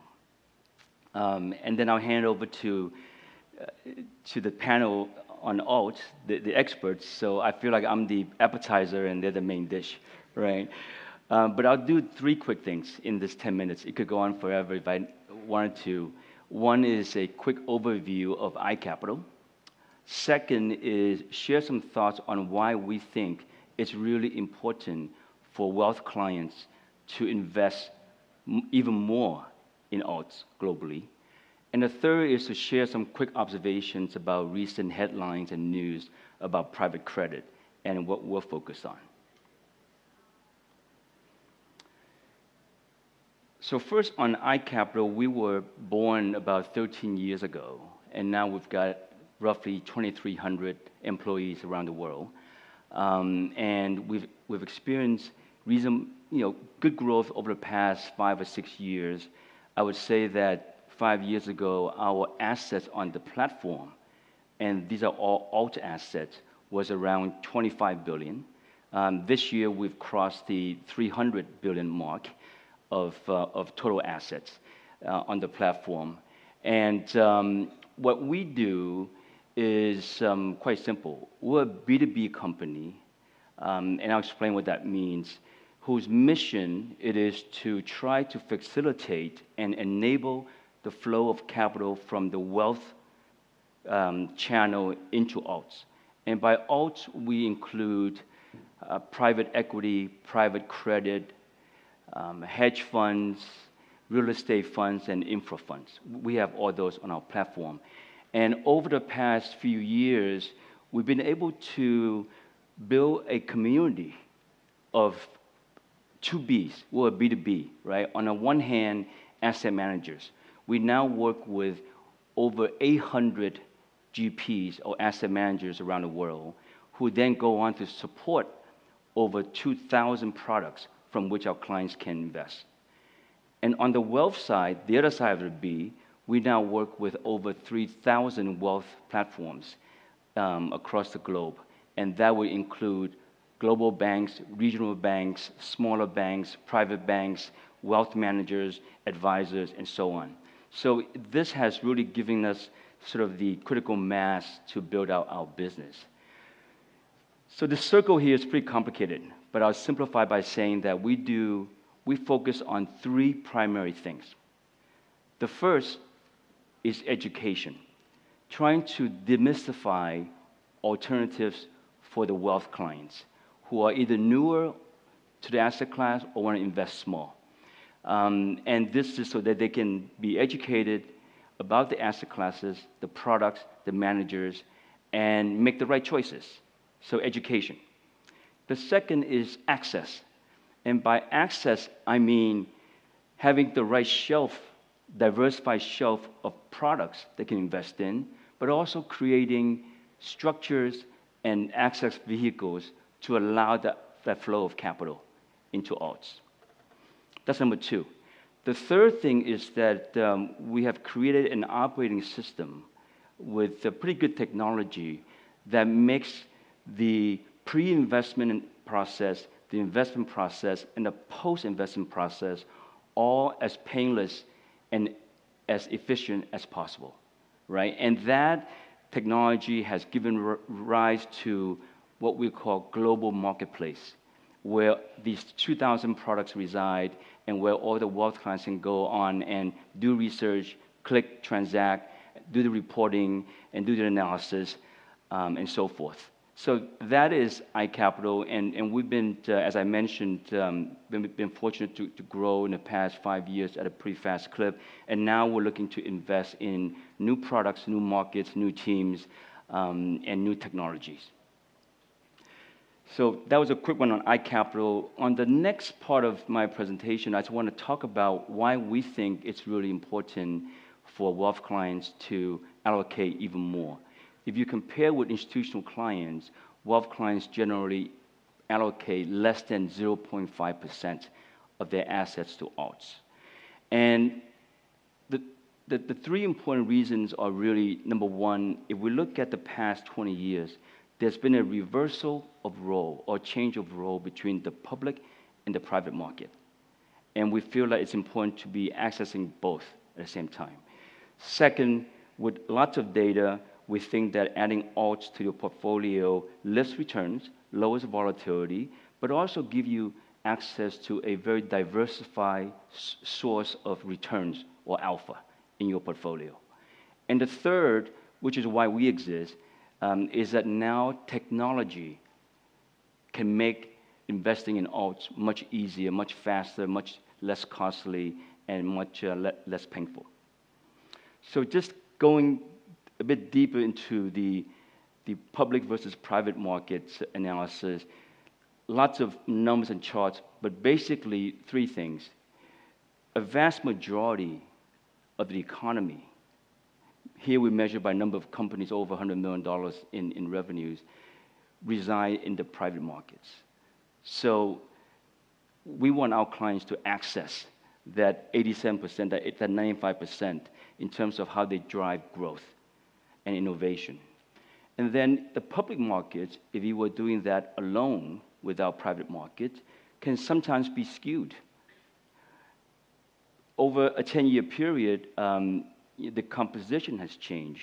Now, between large companies and tech companies, it's 45% of the S&P 500, right? So it's not, so the index doesn't represent the broader economy. And also, this is an important chart in terms of reversing or the reversal of equity fundraising to fund growth over the past 10 years. It's been mostly private capital that's been funding this growth. So we think for these three reasons, it's important to access alts or the private markets. Now, those trends have led to some pretty interesting numbers. We found that in the private markets, the asset size has tripled every 10 years, right? 2000, 2010, 2020. Now we're at 2025, 14 trillion. That doesn't include hedge funds. So if you include hedge funds, that's another 19 trillion in terms of opportunity set. And by 2030, we think that 19 trillion will be probably close to 35 trillion in total size. But going hand in hand with that increase in size has been the diversification of how managers invest. 10, 15 years ago, it was buyouts or venture capital. But now clients can access a whole number of sources of alpha or return generation in venture growth, buyouts, real estate, infrastructure, private credit, and hedge funds. So we are a big believer of our wealth clients, any clients going from the 0.4, 0.5% to a much higher number. I'm not sure if it's 30 like institutional clients, but definitely there's a lot of room to grow. So now turning to the third part of my short presentation, just some observations around some recent news and headlines about private credit. Obviously, still early days, and we're watching the news and the numbers, but we've all seen sort of the pickup here in redemptions and this represents redemptions from, I think, 8 of the larger funds out there. And so if you look at Q1 2026, it probably would be higher, given the headlines. Having said that, we are very focused on trying to separate the liquidity issues with the fundamentals of the portfolios, and also trying to separate the noise with what's happening. We're still strong believers in private markets, including private credit. The recent events are pretty isolated and haven't led to a mass selling of assets. And we also have seen that even though redemptions have risen, we've also seen subscriptions going up recently. And that new capital coming in hasn't gone to private credit as much, but it has gone to infrastructure, PE secondaries, private equity, and hedge funds, and other strategies in the alts space. So the short of it is that we look at the asset class and the fundamentals. These two charts, I won't go for too long, talks about private credit and its robust and consistent returns over time, and a big part of that return coming from income generation. And then if you compare private credit versus some of the public market credit, it's done pretty well. So the short recommendation is that stay in private markets, stay in the alts, and we'll see how the news plays out in private credit over the next year or so. Thank you for your time. Thank you so much, Tuan, for that presentation, and also for being the trailer for our next panel. I think you did very well, thankfully, address the nervousness there is around some of the private credit markets.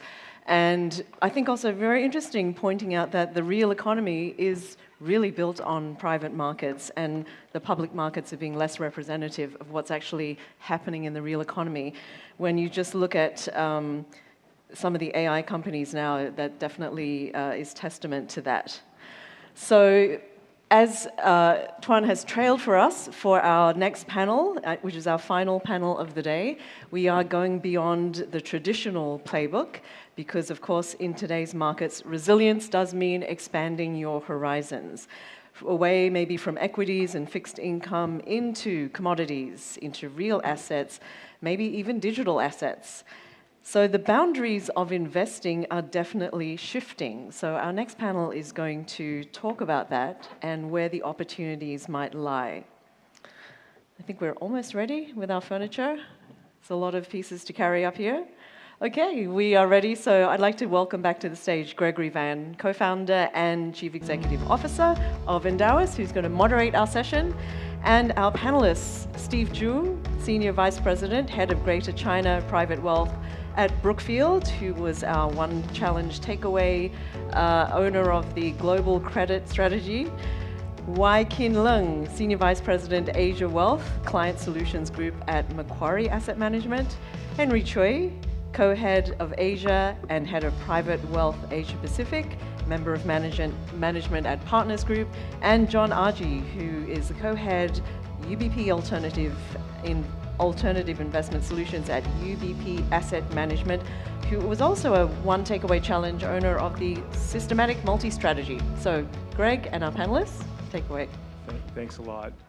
Good. Troopers here.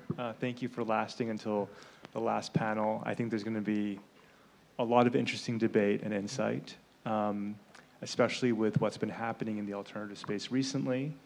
And definitely, I think, Tuan was talking about alternatives.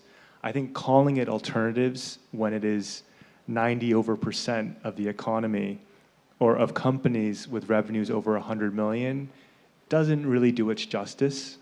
I think it's better if we decode by saying, hedge funds, there's liquid hedge funds, there are illiquid hedge funds, there are private markets, and within that, many, many asset classes. So before we begin, a really quick round of introductions. Why don't you start?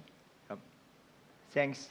Hello, everyone. This is Steve Chu from Brookfield. I head up the Greater China team in the private wealth. So Brookfield is one of the leading alternative asset managers with an AUM over 1 trillion.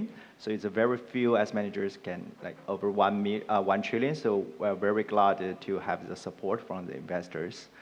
So we have a private equities, private credit, infra, renewables, and real estate, and really glad to be here. Thanks. Hi, good afternoon. I'm Wykin from Macquarie Asset Management. I'm part of the Asia Wealth Distribution team. So our key goal is really advance our private market solutions, particularly in infrastructure where we see it's our expertise to Greater China and Asia wealth channels. Very pleased to be here. Hi, everybody. My name is Henry Chu. I lead the private wealth business for Asia Pacific. Partners Group, we're actually celebrating our 30-year anniversary this year. We're a Swiss-based company, largest private markets firm in Europe. But even though we're European-based, we deploy our capital globally. So typically around 40% in the US, 40% in Europe, and 20% in Asia and the rest of the world. Known for two things. Number one is transformational investing. So basically, we try to buy in and improve companies. And number two is we're known for innovative solutions. So we came up with the concept of the Evergreen Fund back over 20 years ago. John. Yeah, hi everyone. Thank you for staying that long. I'm John RG. I've been nearly 20 years at UBP. UBP is a privately owned, Swiss-based or Swiss headquartered bank and asset manager. We have been in hedge funds for now nearly 50 years. The exciting part at the moment is that we see a lot of decorrelation in the market, and we have a 26 people team focused on hedge fund and credit special ops. Great. Okay. I'm going to start off by actually, airing some grievances on private markets and hedge funds. And this is something that a lot of clients tell us. They say, public markets have been doing so well. I made this much money in the S&P 500. I made this much money in emerging markets. I made this much money on 3 Hong Kong stocks.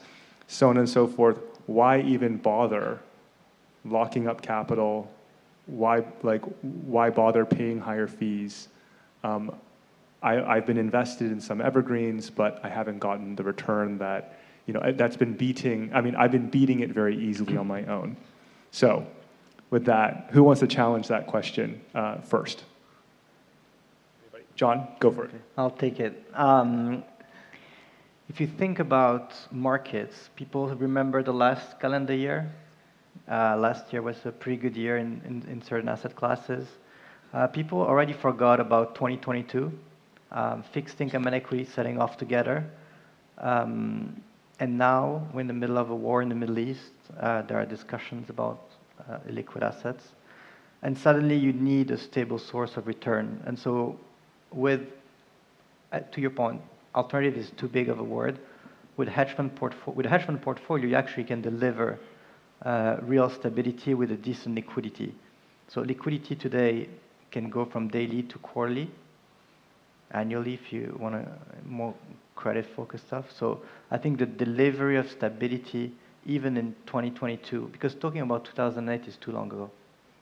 2022 was a real case where your fixed income sold off, your tech sold off, but you actually didn't lose money, and then you can recover in the other asset classes, but you have stability there.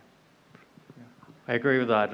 I think that investors typically have short-term memories, and I think Tuan also summarized it best in his presentation, where the private markets today actually represent a big part of the real economy. So if you look at the S&P 500, there's the top 10 companies account for something over like 40% nowadays of that index. So you're effectively taking FANG risks or technology risks of those companies. Now, I guess taking a step back and looking at what's been going on in private markets, back in the 80s, you had 8,000 companies that were publicly listed. Today, we have 4,000. Why is that? Well, because cost of listing, cost of maintaining a public company is much more expensive. You also have capital that's already been able to be raised in private markets that you don't necessarily need to go to the public markets. And another interesting fact is that back in the 80s, when companies were IPO'd, typically 85% of companies were profitable. Today, there's 36% that are profitable. So obviously there are many good companies that are listed, but it goes to show that it's become much more speculative on one side of the public markets, particularly as euphoria starts to play in as well. And if I may add, I think one of the risks of just ignoring alternatives entirely is having a portfolio that's so focused on the same drivers. So you're talking about growth expectations and market liquidity. And things can really change really, really quickly. And so when those change, I think investors might end up with a portfolio that might not be as diversified as they think. And I think how our alternatives can really add value to the portfolio is you're just getting returns from different sources. So infrastructure, for example, you have long-term contracted revenues. And these are essential things, assets that you have to use. So it's very different from market sentiment. I think those friends and experts covered most of my points already. But I just want to take a step back and ask ourselves, I think, an important question, which is what do investors really want from the investment? So for us, we think there are three main objectives. I think one, definitely better return. Second, better income. Third, maybe better sleep, because they want to sleep well at night, no matter what happens in the Middle East. So basically, if we look at the return, so definitely there are some alternative investments that can provide superior returns, like private equities that Henry mentioned. I think those private equities have a very illiquid premium that we can capture, and through the owner-operator model, we can definitely achieve some alpha through that. Private credit also have its role, although there's some market noise currently about the liquidity issue. We still think that's an important addition to the income, because I think currently the premium is still attractive, and also it's like a floating rate, so no duration, not that too much duration. And thirdly, like better sleep, so infra, I think as my colleague expert said, I think we can have the infra as part of your portfolio to provide a stable cash flow and the downside protection. So I think each alternative has its own role. It's not just one alternative can take over the traditional. It's more about the diversification and balance the portfolio. No, I think that's very fair. I always tell clients as well that ultimately, when you're buying, private equity is a good example, but when you're buying private equity, you're taking equity risk. It's harder for it to market, every millisecond of the day. And now they're talking about 24-hour trading on some markets, so on some public markets. But it's harder for it to market every second of every day. But you are taking, in a way, controlled, levered equity risk, and you need to also be okay with having a long duration, accepting that volatility of taking that controlled risk. But Steve, sticking with you, Brookfield is obviously a titan of infrastructure and renewables. These decarbonization and digitization through all of the, talk about AI data centers. Why is private capital maybe a better way to play it than what you can do in public markets? Yeah. Great question. Firstly, I would say it's a scale that matters, because from Brookfield, we can see there are trillions of opportunities for the future investments, especially for AI, because Brookfield estimates that in the next 10 years, there will be like 10 trillions needed to fund this AI infrastructure. And this does not count some traditional infrastructure upgrade, like the transition to the renewables, especially after this geopolitical tension in the Middle East. So there's a huge amount of funding gap. Normally, the lenders should be the government, but if you look at the current deficit in those, let's say, developed countries, the big companies, big countries like the G7, their average debt to GDP ratio is around 130%. So they are short-handed. They're short of cash as well. So public equities, public capital can support, but it cannot provide the timely or customized solutions. So for example, like Brookfield, last year we announced a 100 billion partnership with NVIDIA about the AI infrastructure. So it's kind of the private capital that sometimes can provide some customized solutions or like timely deployed capitals to support the questions. So I think that's one very important. Second one is about the long-term view, about the short-term noise, because liquidity issue. I think that one we touched base before, so I will not spend too much time.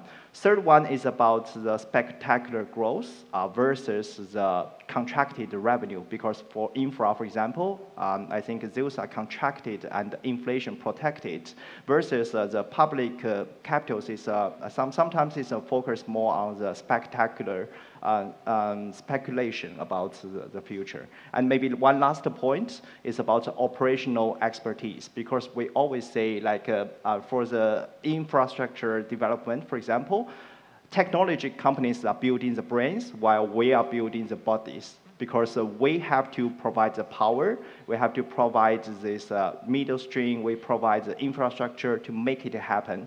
But this cannot be done by public equities, because private capital managers can provide more down-to-earth implementation to make that happen. So for that part, I think there's a very differentiating factors. Okay, Steve and Wai-Kin, we'll stick to infrastructure for a little bit longer, because you touched on some interesting points there, Steve. But people keep on saying infrastructure is uncorrelated, okay? And you just mentioned a $100 billion deal with NVIDIA. Yeah. Uh-oh. Looks like my Asia Society. Okay. So the question is, what protections are in place? Like when you do this contract, and I know Infra keeps on saying they're also inflation protected. Yeah. What kind of protections are actually in place? And here's a wild card. What if Elon does put all the data centers in space? Yeah. What happens to your infra portfolios of data centers? Yeah. That's a... Go ahead. Wai-Kin, why don't you start? I mean, that's many questions all packed into one. But let's break it down one by one. So I think what's really important is with infrastructure, most of these really have contracted revenues already, and they also have contracted escalations. So what this means is that when cost increases, we're able to reprice these essential services to the customer. So you're protected in some sense. And mentioned about protection, right? So the way that Macquarie thinks of it is we look at things from an asset level first, and then also on a portfolio level. And on asset level, what we try to do is make sure that the right insurance is in place. You have the right contractual protection. You make sure your leverage is conservative. You do use it, but you're conservative. And finally, we adopt a very hands-on approach in managing our underlying assets. So just an example, Macquarie has 400 investment professionals just in infrastructure alone. And one philosophy that we really believe is that you need people on the ground in order to make an investment. And why is that? Because infrastructure, if you think about it, it's a very stakeholder-heavy business. Right, you need to understand what the government's thinking, what the state is thinking, what's the public perception of your investment, is it going to do good to everyone? So it's a very stakeholder intensive business. So the way we think about it is making sure that these are taken care of. You get the understanding of all the different parties. And I mentioned a bit on technology as well, right? I guess the way we try and think of it is our approach tends to be a bit more prudent, and we want to build future-proof platforms. So what we think about is how do we control critical inputs such as power, land, and even think a bit about the expansion optionality. And because these critical variables means that you will not rely on a single technology outcome to determine your investment performance and outcome. Maybe I'll quickly add. I think firstly, if you look at our infrastructure investment, I think more than 80% is actually contracted revenue. It means it's a kind of a secured or guaranteed, like contracted with a government or some like utility companies. And it's like an inflation protection, so we don't care about the oil price, the cost inflation. So that give us a second layer of protection. And regarding your extreme question about what happens in the Middle East, for example, so firstly, we have to be very selective. So we don't have too much exposure. We be very selective in the Middle East. And secondly, we only invest into those markets we have the very strong conviction about the the governance. So make sure that our rights are, how can I say, safely protected. So through that, I think we will make sure that those infrastructure remains safe. Okay, and then finally, having 400 people on the ground, having to get contracted revenue, working with governments and companies do these mega deals, all of this sounds quite expensive. As in, what kind of return can one expect from infrastructure, or what kind of return has it produced? So, historically. I'd say, based on public available research, I think private infrastructure has delivered somewhere between 9 to 10% return over the past 2 decades per annum. And so, but what I would add is that this number is quite comparable to global equities, so we think it's valuable for portfolios. But if we talk about, take a step back and think about how our institutions view this, I think more importantly is not just the number that you're getting 9 or 10, but it's the journey to get there. And because private infrastructure tends to be more resilient, lower drawdowns, less correlated to your public portfolio, so it generally has a smoothing effect to your portfolio volatility, and that's where I think it's very valuable from a portfolio angle. Okay, great. We're going to switch gears to private equity and evergreens, Henry. So Partners Group is, I would say, the innovator in evergreens. I mean, really a huge amount of credit to Partners Group 25 years ago coming up with the structure. It seems like everyone on the street now has their own version of an evergreen and is trying to promote that. Can you first really quickly tell us what an evergreen is? And then what I want to understand, because we see it in the news a lot, is you guys have been managing this for a quarter century. What kind of risks are you seeing in the market? Absolutely, and I'm glad you called it an evergreen, not a semi-liquid, which was the term you can yeah. I specifically said evergreen, but you can explain why you like that. Yeah, and the reason why we like the term evergreen is very simply because the evergreen vehicle gives a lot of benefits to investors to be able to access private markets. So whether it's diversity of regions and countries and vintages, to having no J curve, being able to immediately invest all of your capital with one low minimum investment, so you're effectively investing into a existing portfolio, and you also have a small liquidity window as well if you need it. But I think that a lot of people have emphasized a lot on the liquidity. So suddenly, illiquid assets have become liquid. But in fact, I think everybody forgets all of the other benefits of an evergreen fund and just focuses on how much liquidity are you getting through these vehicles. Now, I think that these episodes where we've seen it in 2022-23, now we're seeing it again with potential gating. I think this becomes more of an education for investors to then get more and more familiarized with these vehicles. Over the 25 years that Partners Group has managed these vehicles, we've never had to gate these funds. And I think that there's been a lot of lessons learned. And we've obviously gone through a lot of cycles since we started to manage these vehicles. And I think that it comes down to really 5 things. So number 1 is making sure that you have a wide enough investment platform. So you can have the best deal in the world, but if you are constantly getting in cash flows every single month, that you need to deploy, and you only have one deal a year, then you obviously will have a mismatch in terms of liquidity. So making sure that you have a wide enough platform. We do anywhere from 150 to 200 investments per year. So there's always something to pick and choose from. So that's very important for evergreens. So make sure that you're fully invested. Number two is that you have pro rata allocation, so you're not just allocating all your best deals to your closed-ended fund, and then private wealth investors are getting the leftovers. So essentially, if you are deploying into evergreen funds, you got to make sure that you're getting the exact same slice that your institutional investors are getting, right? And so I think making sure that that platform is institutionally set up to do so.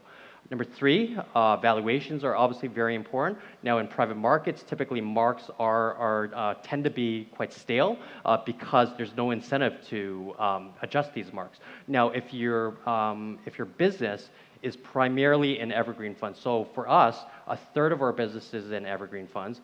Another third is in mandates, which, by the way, is also similar to evergreen funds that they're managed in. The way that you run your business is going to be very different because you have to keep these marks constant. Number four, obviously liquidity is quite key as well. And then number five is making sure that you diversify across vintages as well. Okay, sticking to that, because we hear about it, and it's pretty amazing that Partners Group has never gated any of their evergreens. Mm-hmm. Can you explain the gate and the implications post-gate? Yeah, so a gate is essentially where a manager may offer up to 5% per quarter, effectively about 20% per year, that you could allow investors to exit. Now, how managers do it is that you have partly cash that's sitting on the sideline that fields that need for liquidity. You may also have some liquid securities in there, like syndicated bank loans. But then also, there's also other tiers of liquidity as well. So you may have vintages that you're diversified across different time periods. So making sure that your portfolio is not just all new investments, but you have some investments that are in the beginning of the value creation cycle, some in the middle, and then some at the end, so that you have mature vintages that are able to fund new investments coming through. So effectively, the more mature your portfolio is, the better it is in self-funding that liquidity need. And obviously, you would have a line of credit as well as that backstop. Okay, got it. No, thank you. And then really quickly, for Partners Group, which is a global allocator to private equity, in this part of the cycle, where are you seeing the best opportunities? Yeah, so it's interesting because if we look globally right now, there's about, I think the last statistic was about 11,000 private equity, private market firms in the market. But there's only 1% of that number that's actually raising 80% of the new capital. And what's interesting about that is that it's a very bifurcated market. So whether it's in terms of new capital raised, in terms of deployment, in terms of exits, that number across the industry has actually either been flat or has gone down. And so a lot of that capital is being concentrated in that top 1%, given that we are the industry is moving towards this bifurcated market. Now, I think what is interesting right now is that we are seeing that private equity has certainly become more and more interesting right now, given that entry valuations are much lower than it was back a few years ago.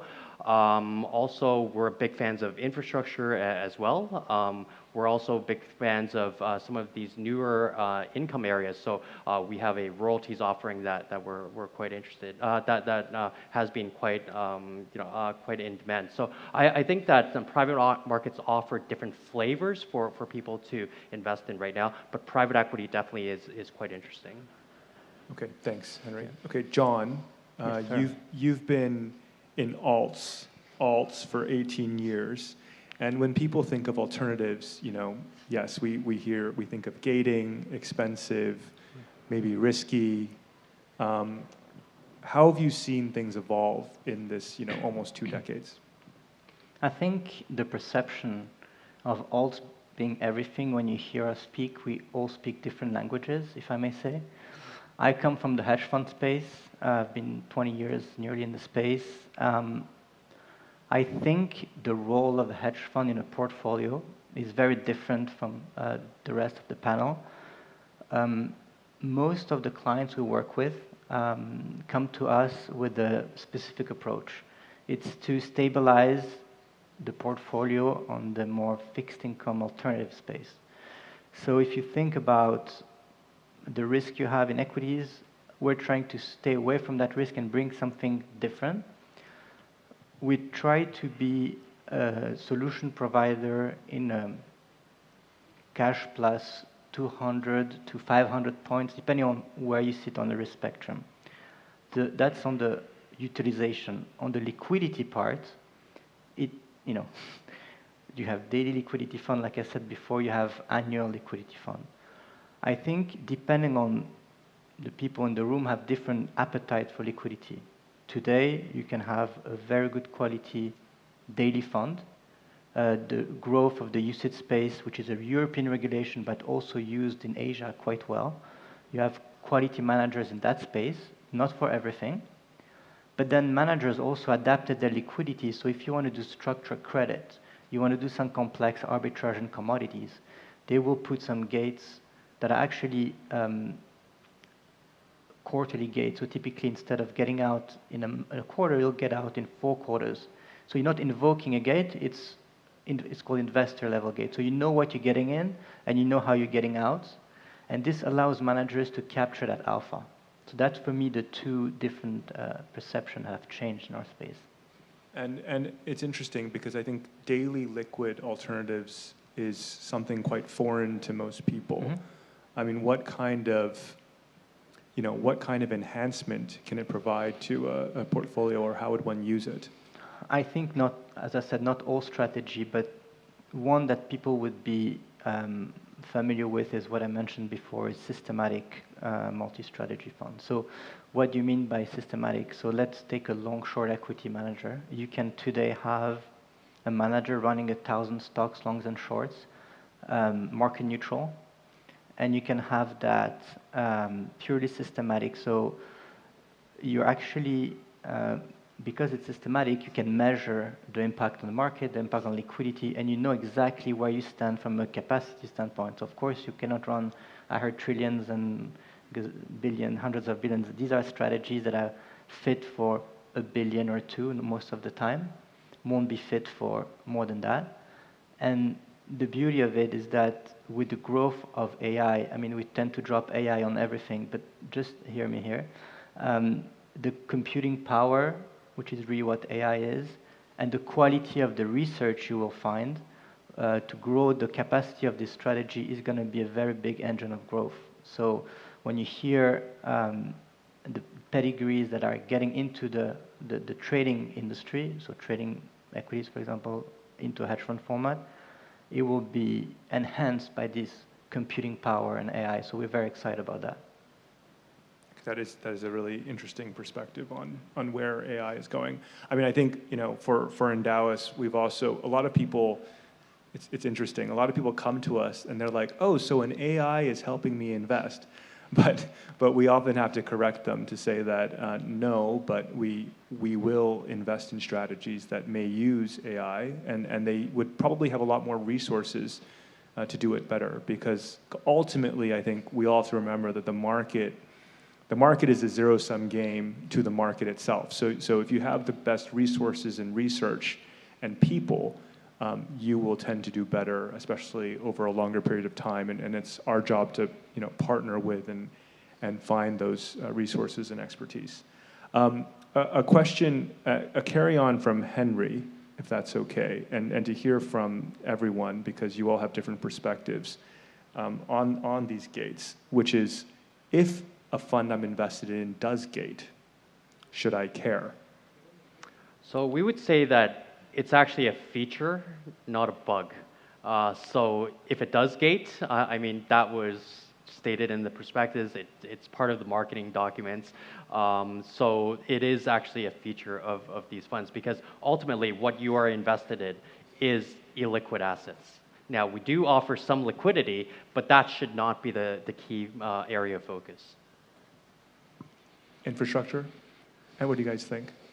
I would echo what Henry say. If you think about underlying infrastructure investments, they typically are 6 to 8 years for more core plus type of investments, but 20 years, could be up to 20 years if you look at really core investments. So I think one thing that's important is if you think about very practical implication, if, let's say, the 5% gates were not to come through, what you end up with is the portfolio trying to sell off assets at fire sale price. And I don't think that's to the benefit to anyone. And so I think this feature, in a sense, it's also a protection, protecting the values of the underlying assets. But I think clients just need to be very focused and remember that the access to private markets does come with a bit of trade-off, right? And that's a little bit of limited liquidity, right? Yeah. For me, I think the key question is not about whether it's gating or not. It's more about how is the fundamental changing? Like, is the fundamental still a good investment for me?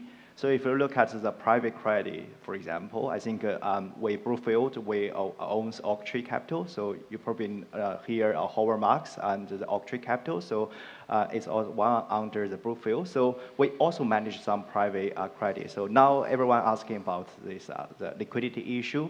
But for some disciplined managers, like we actually successfully avoid those losers. Like last year, there's some headline news, like Oaktree.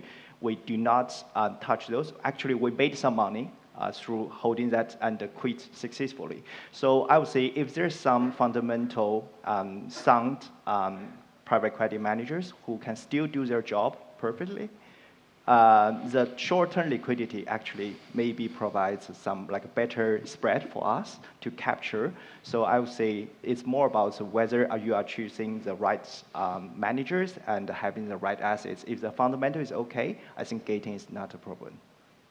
I think, I think it's very unusual for in an investor conference like Endowus to focus so much on gating,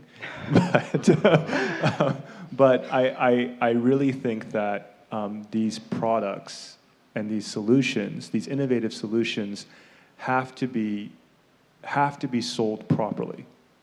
And a lot of the headlines and a lot of what we're seeing in the market now is actually, I think, a result of things being sold without being properly educated on.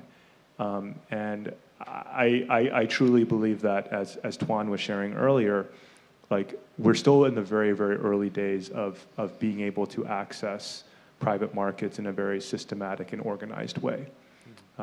Different from like when I invested in my college roommate's company and it went bankrupt 3 years later.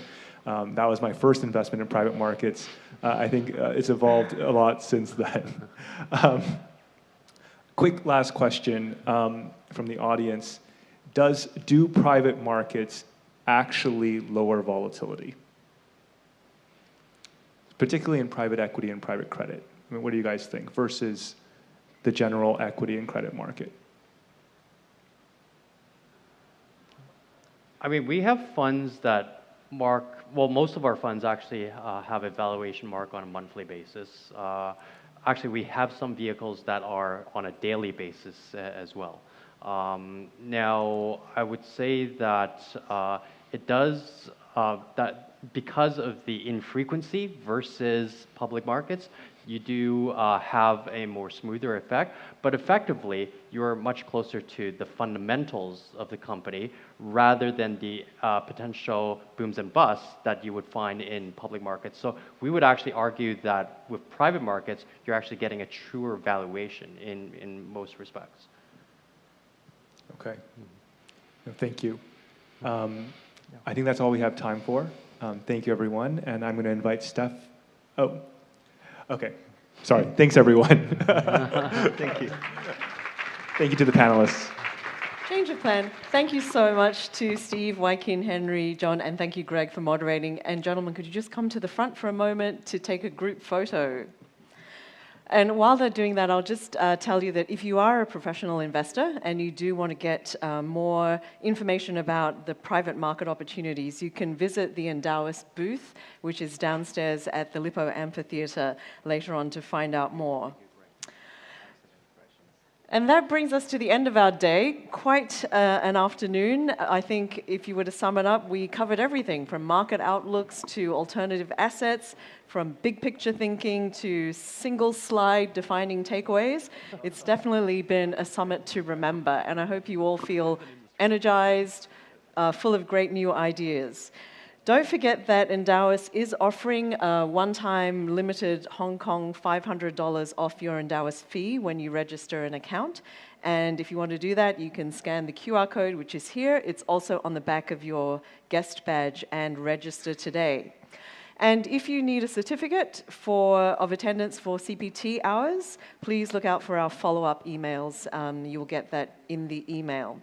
So I just want to say thank you, everybody, for spending time with us this afternoon and being a wonderful, engaged audience. It's really been a pleasure, and I'm sure you'll all agree it's been a great afternoon. We do hope to see you at future events. If you've registered for the cocktail reception, you can make your way downstairs to the Lippo Amphitheatre to enjoy a drink and to carry on the great conversations. So from me, Karen Koh, thank you very much and have a great evening.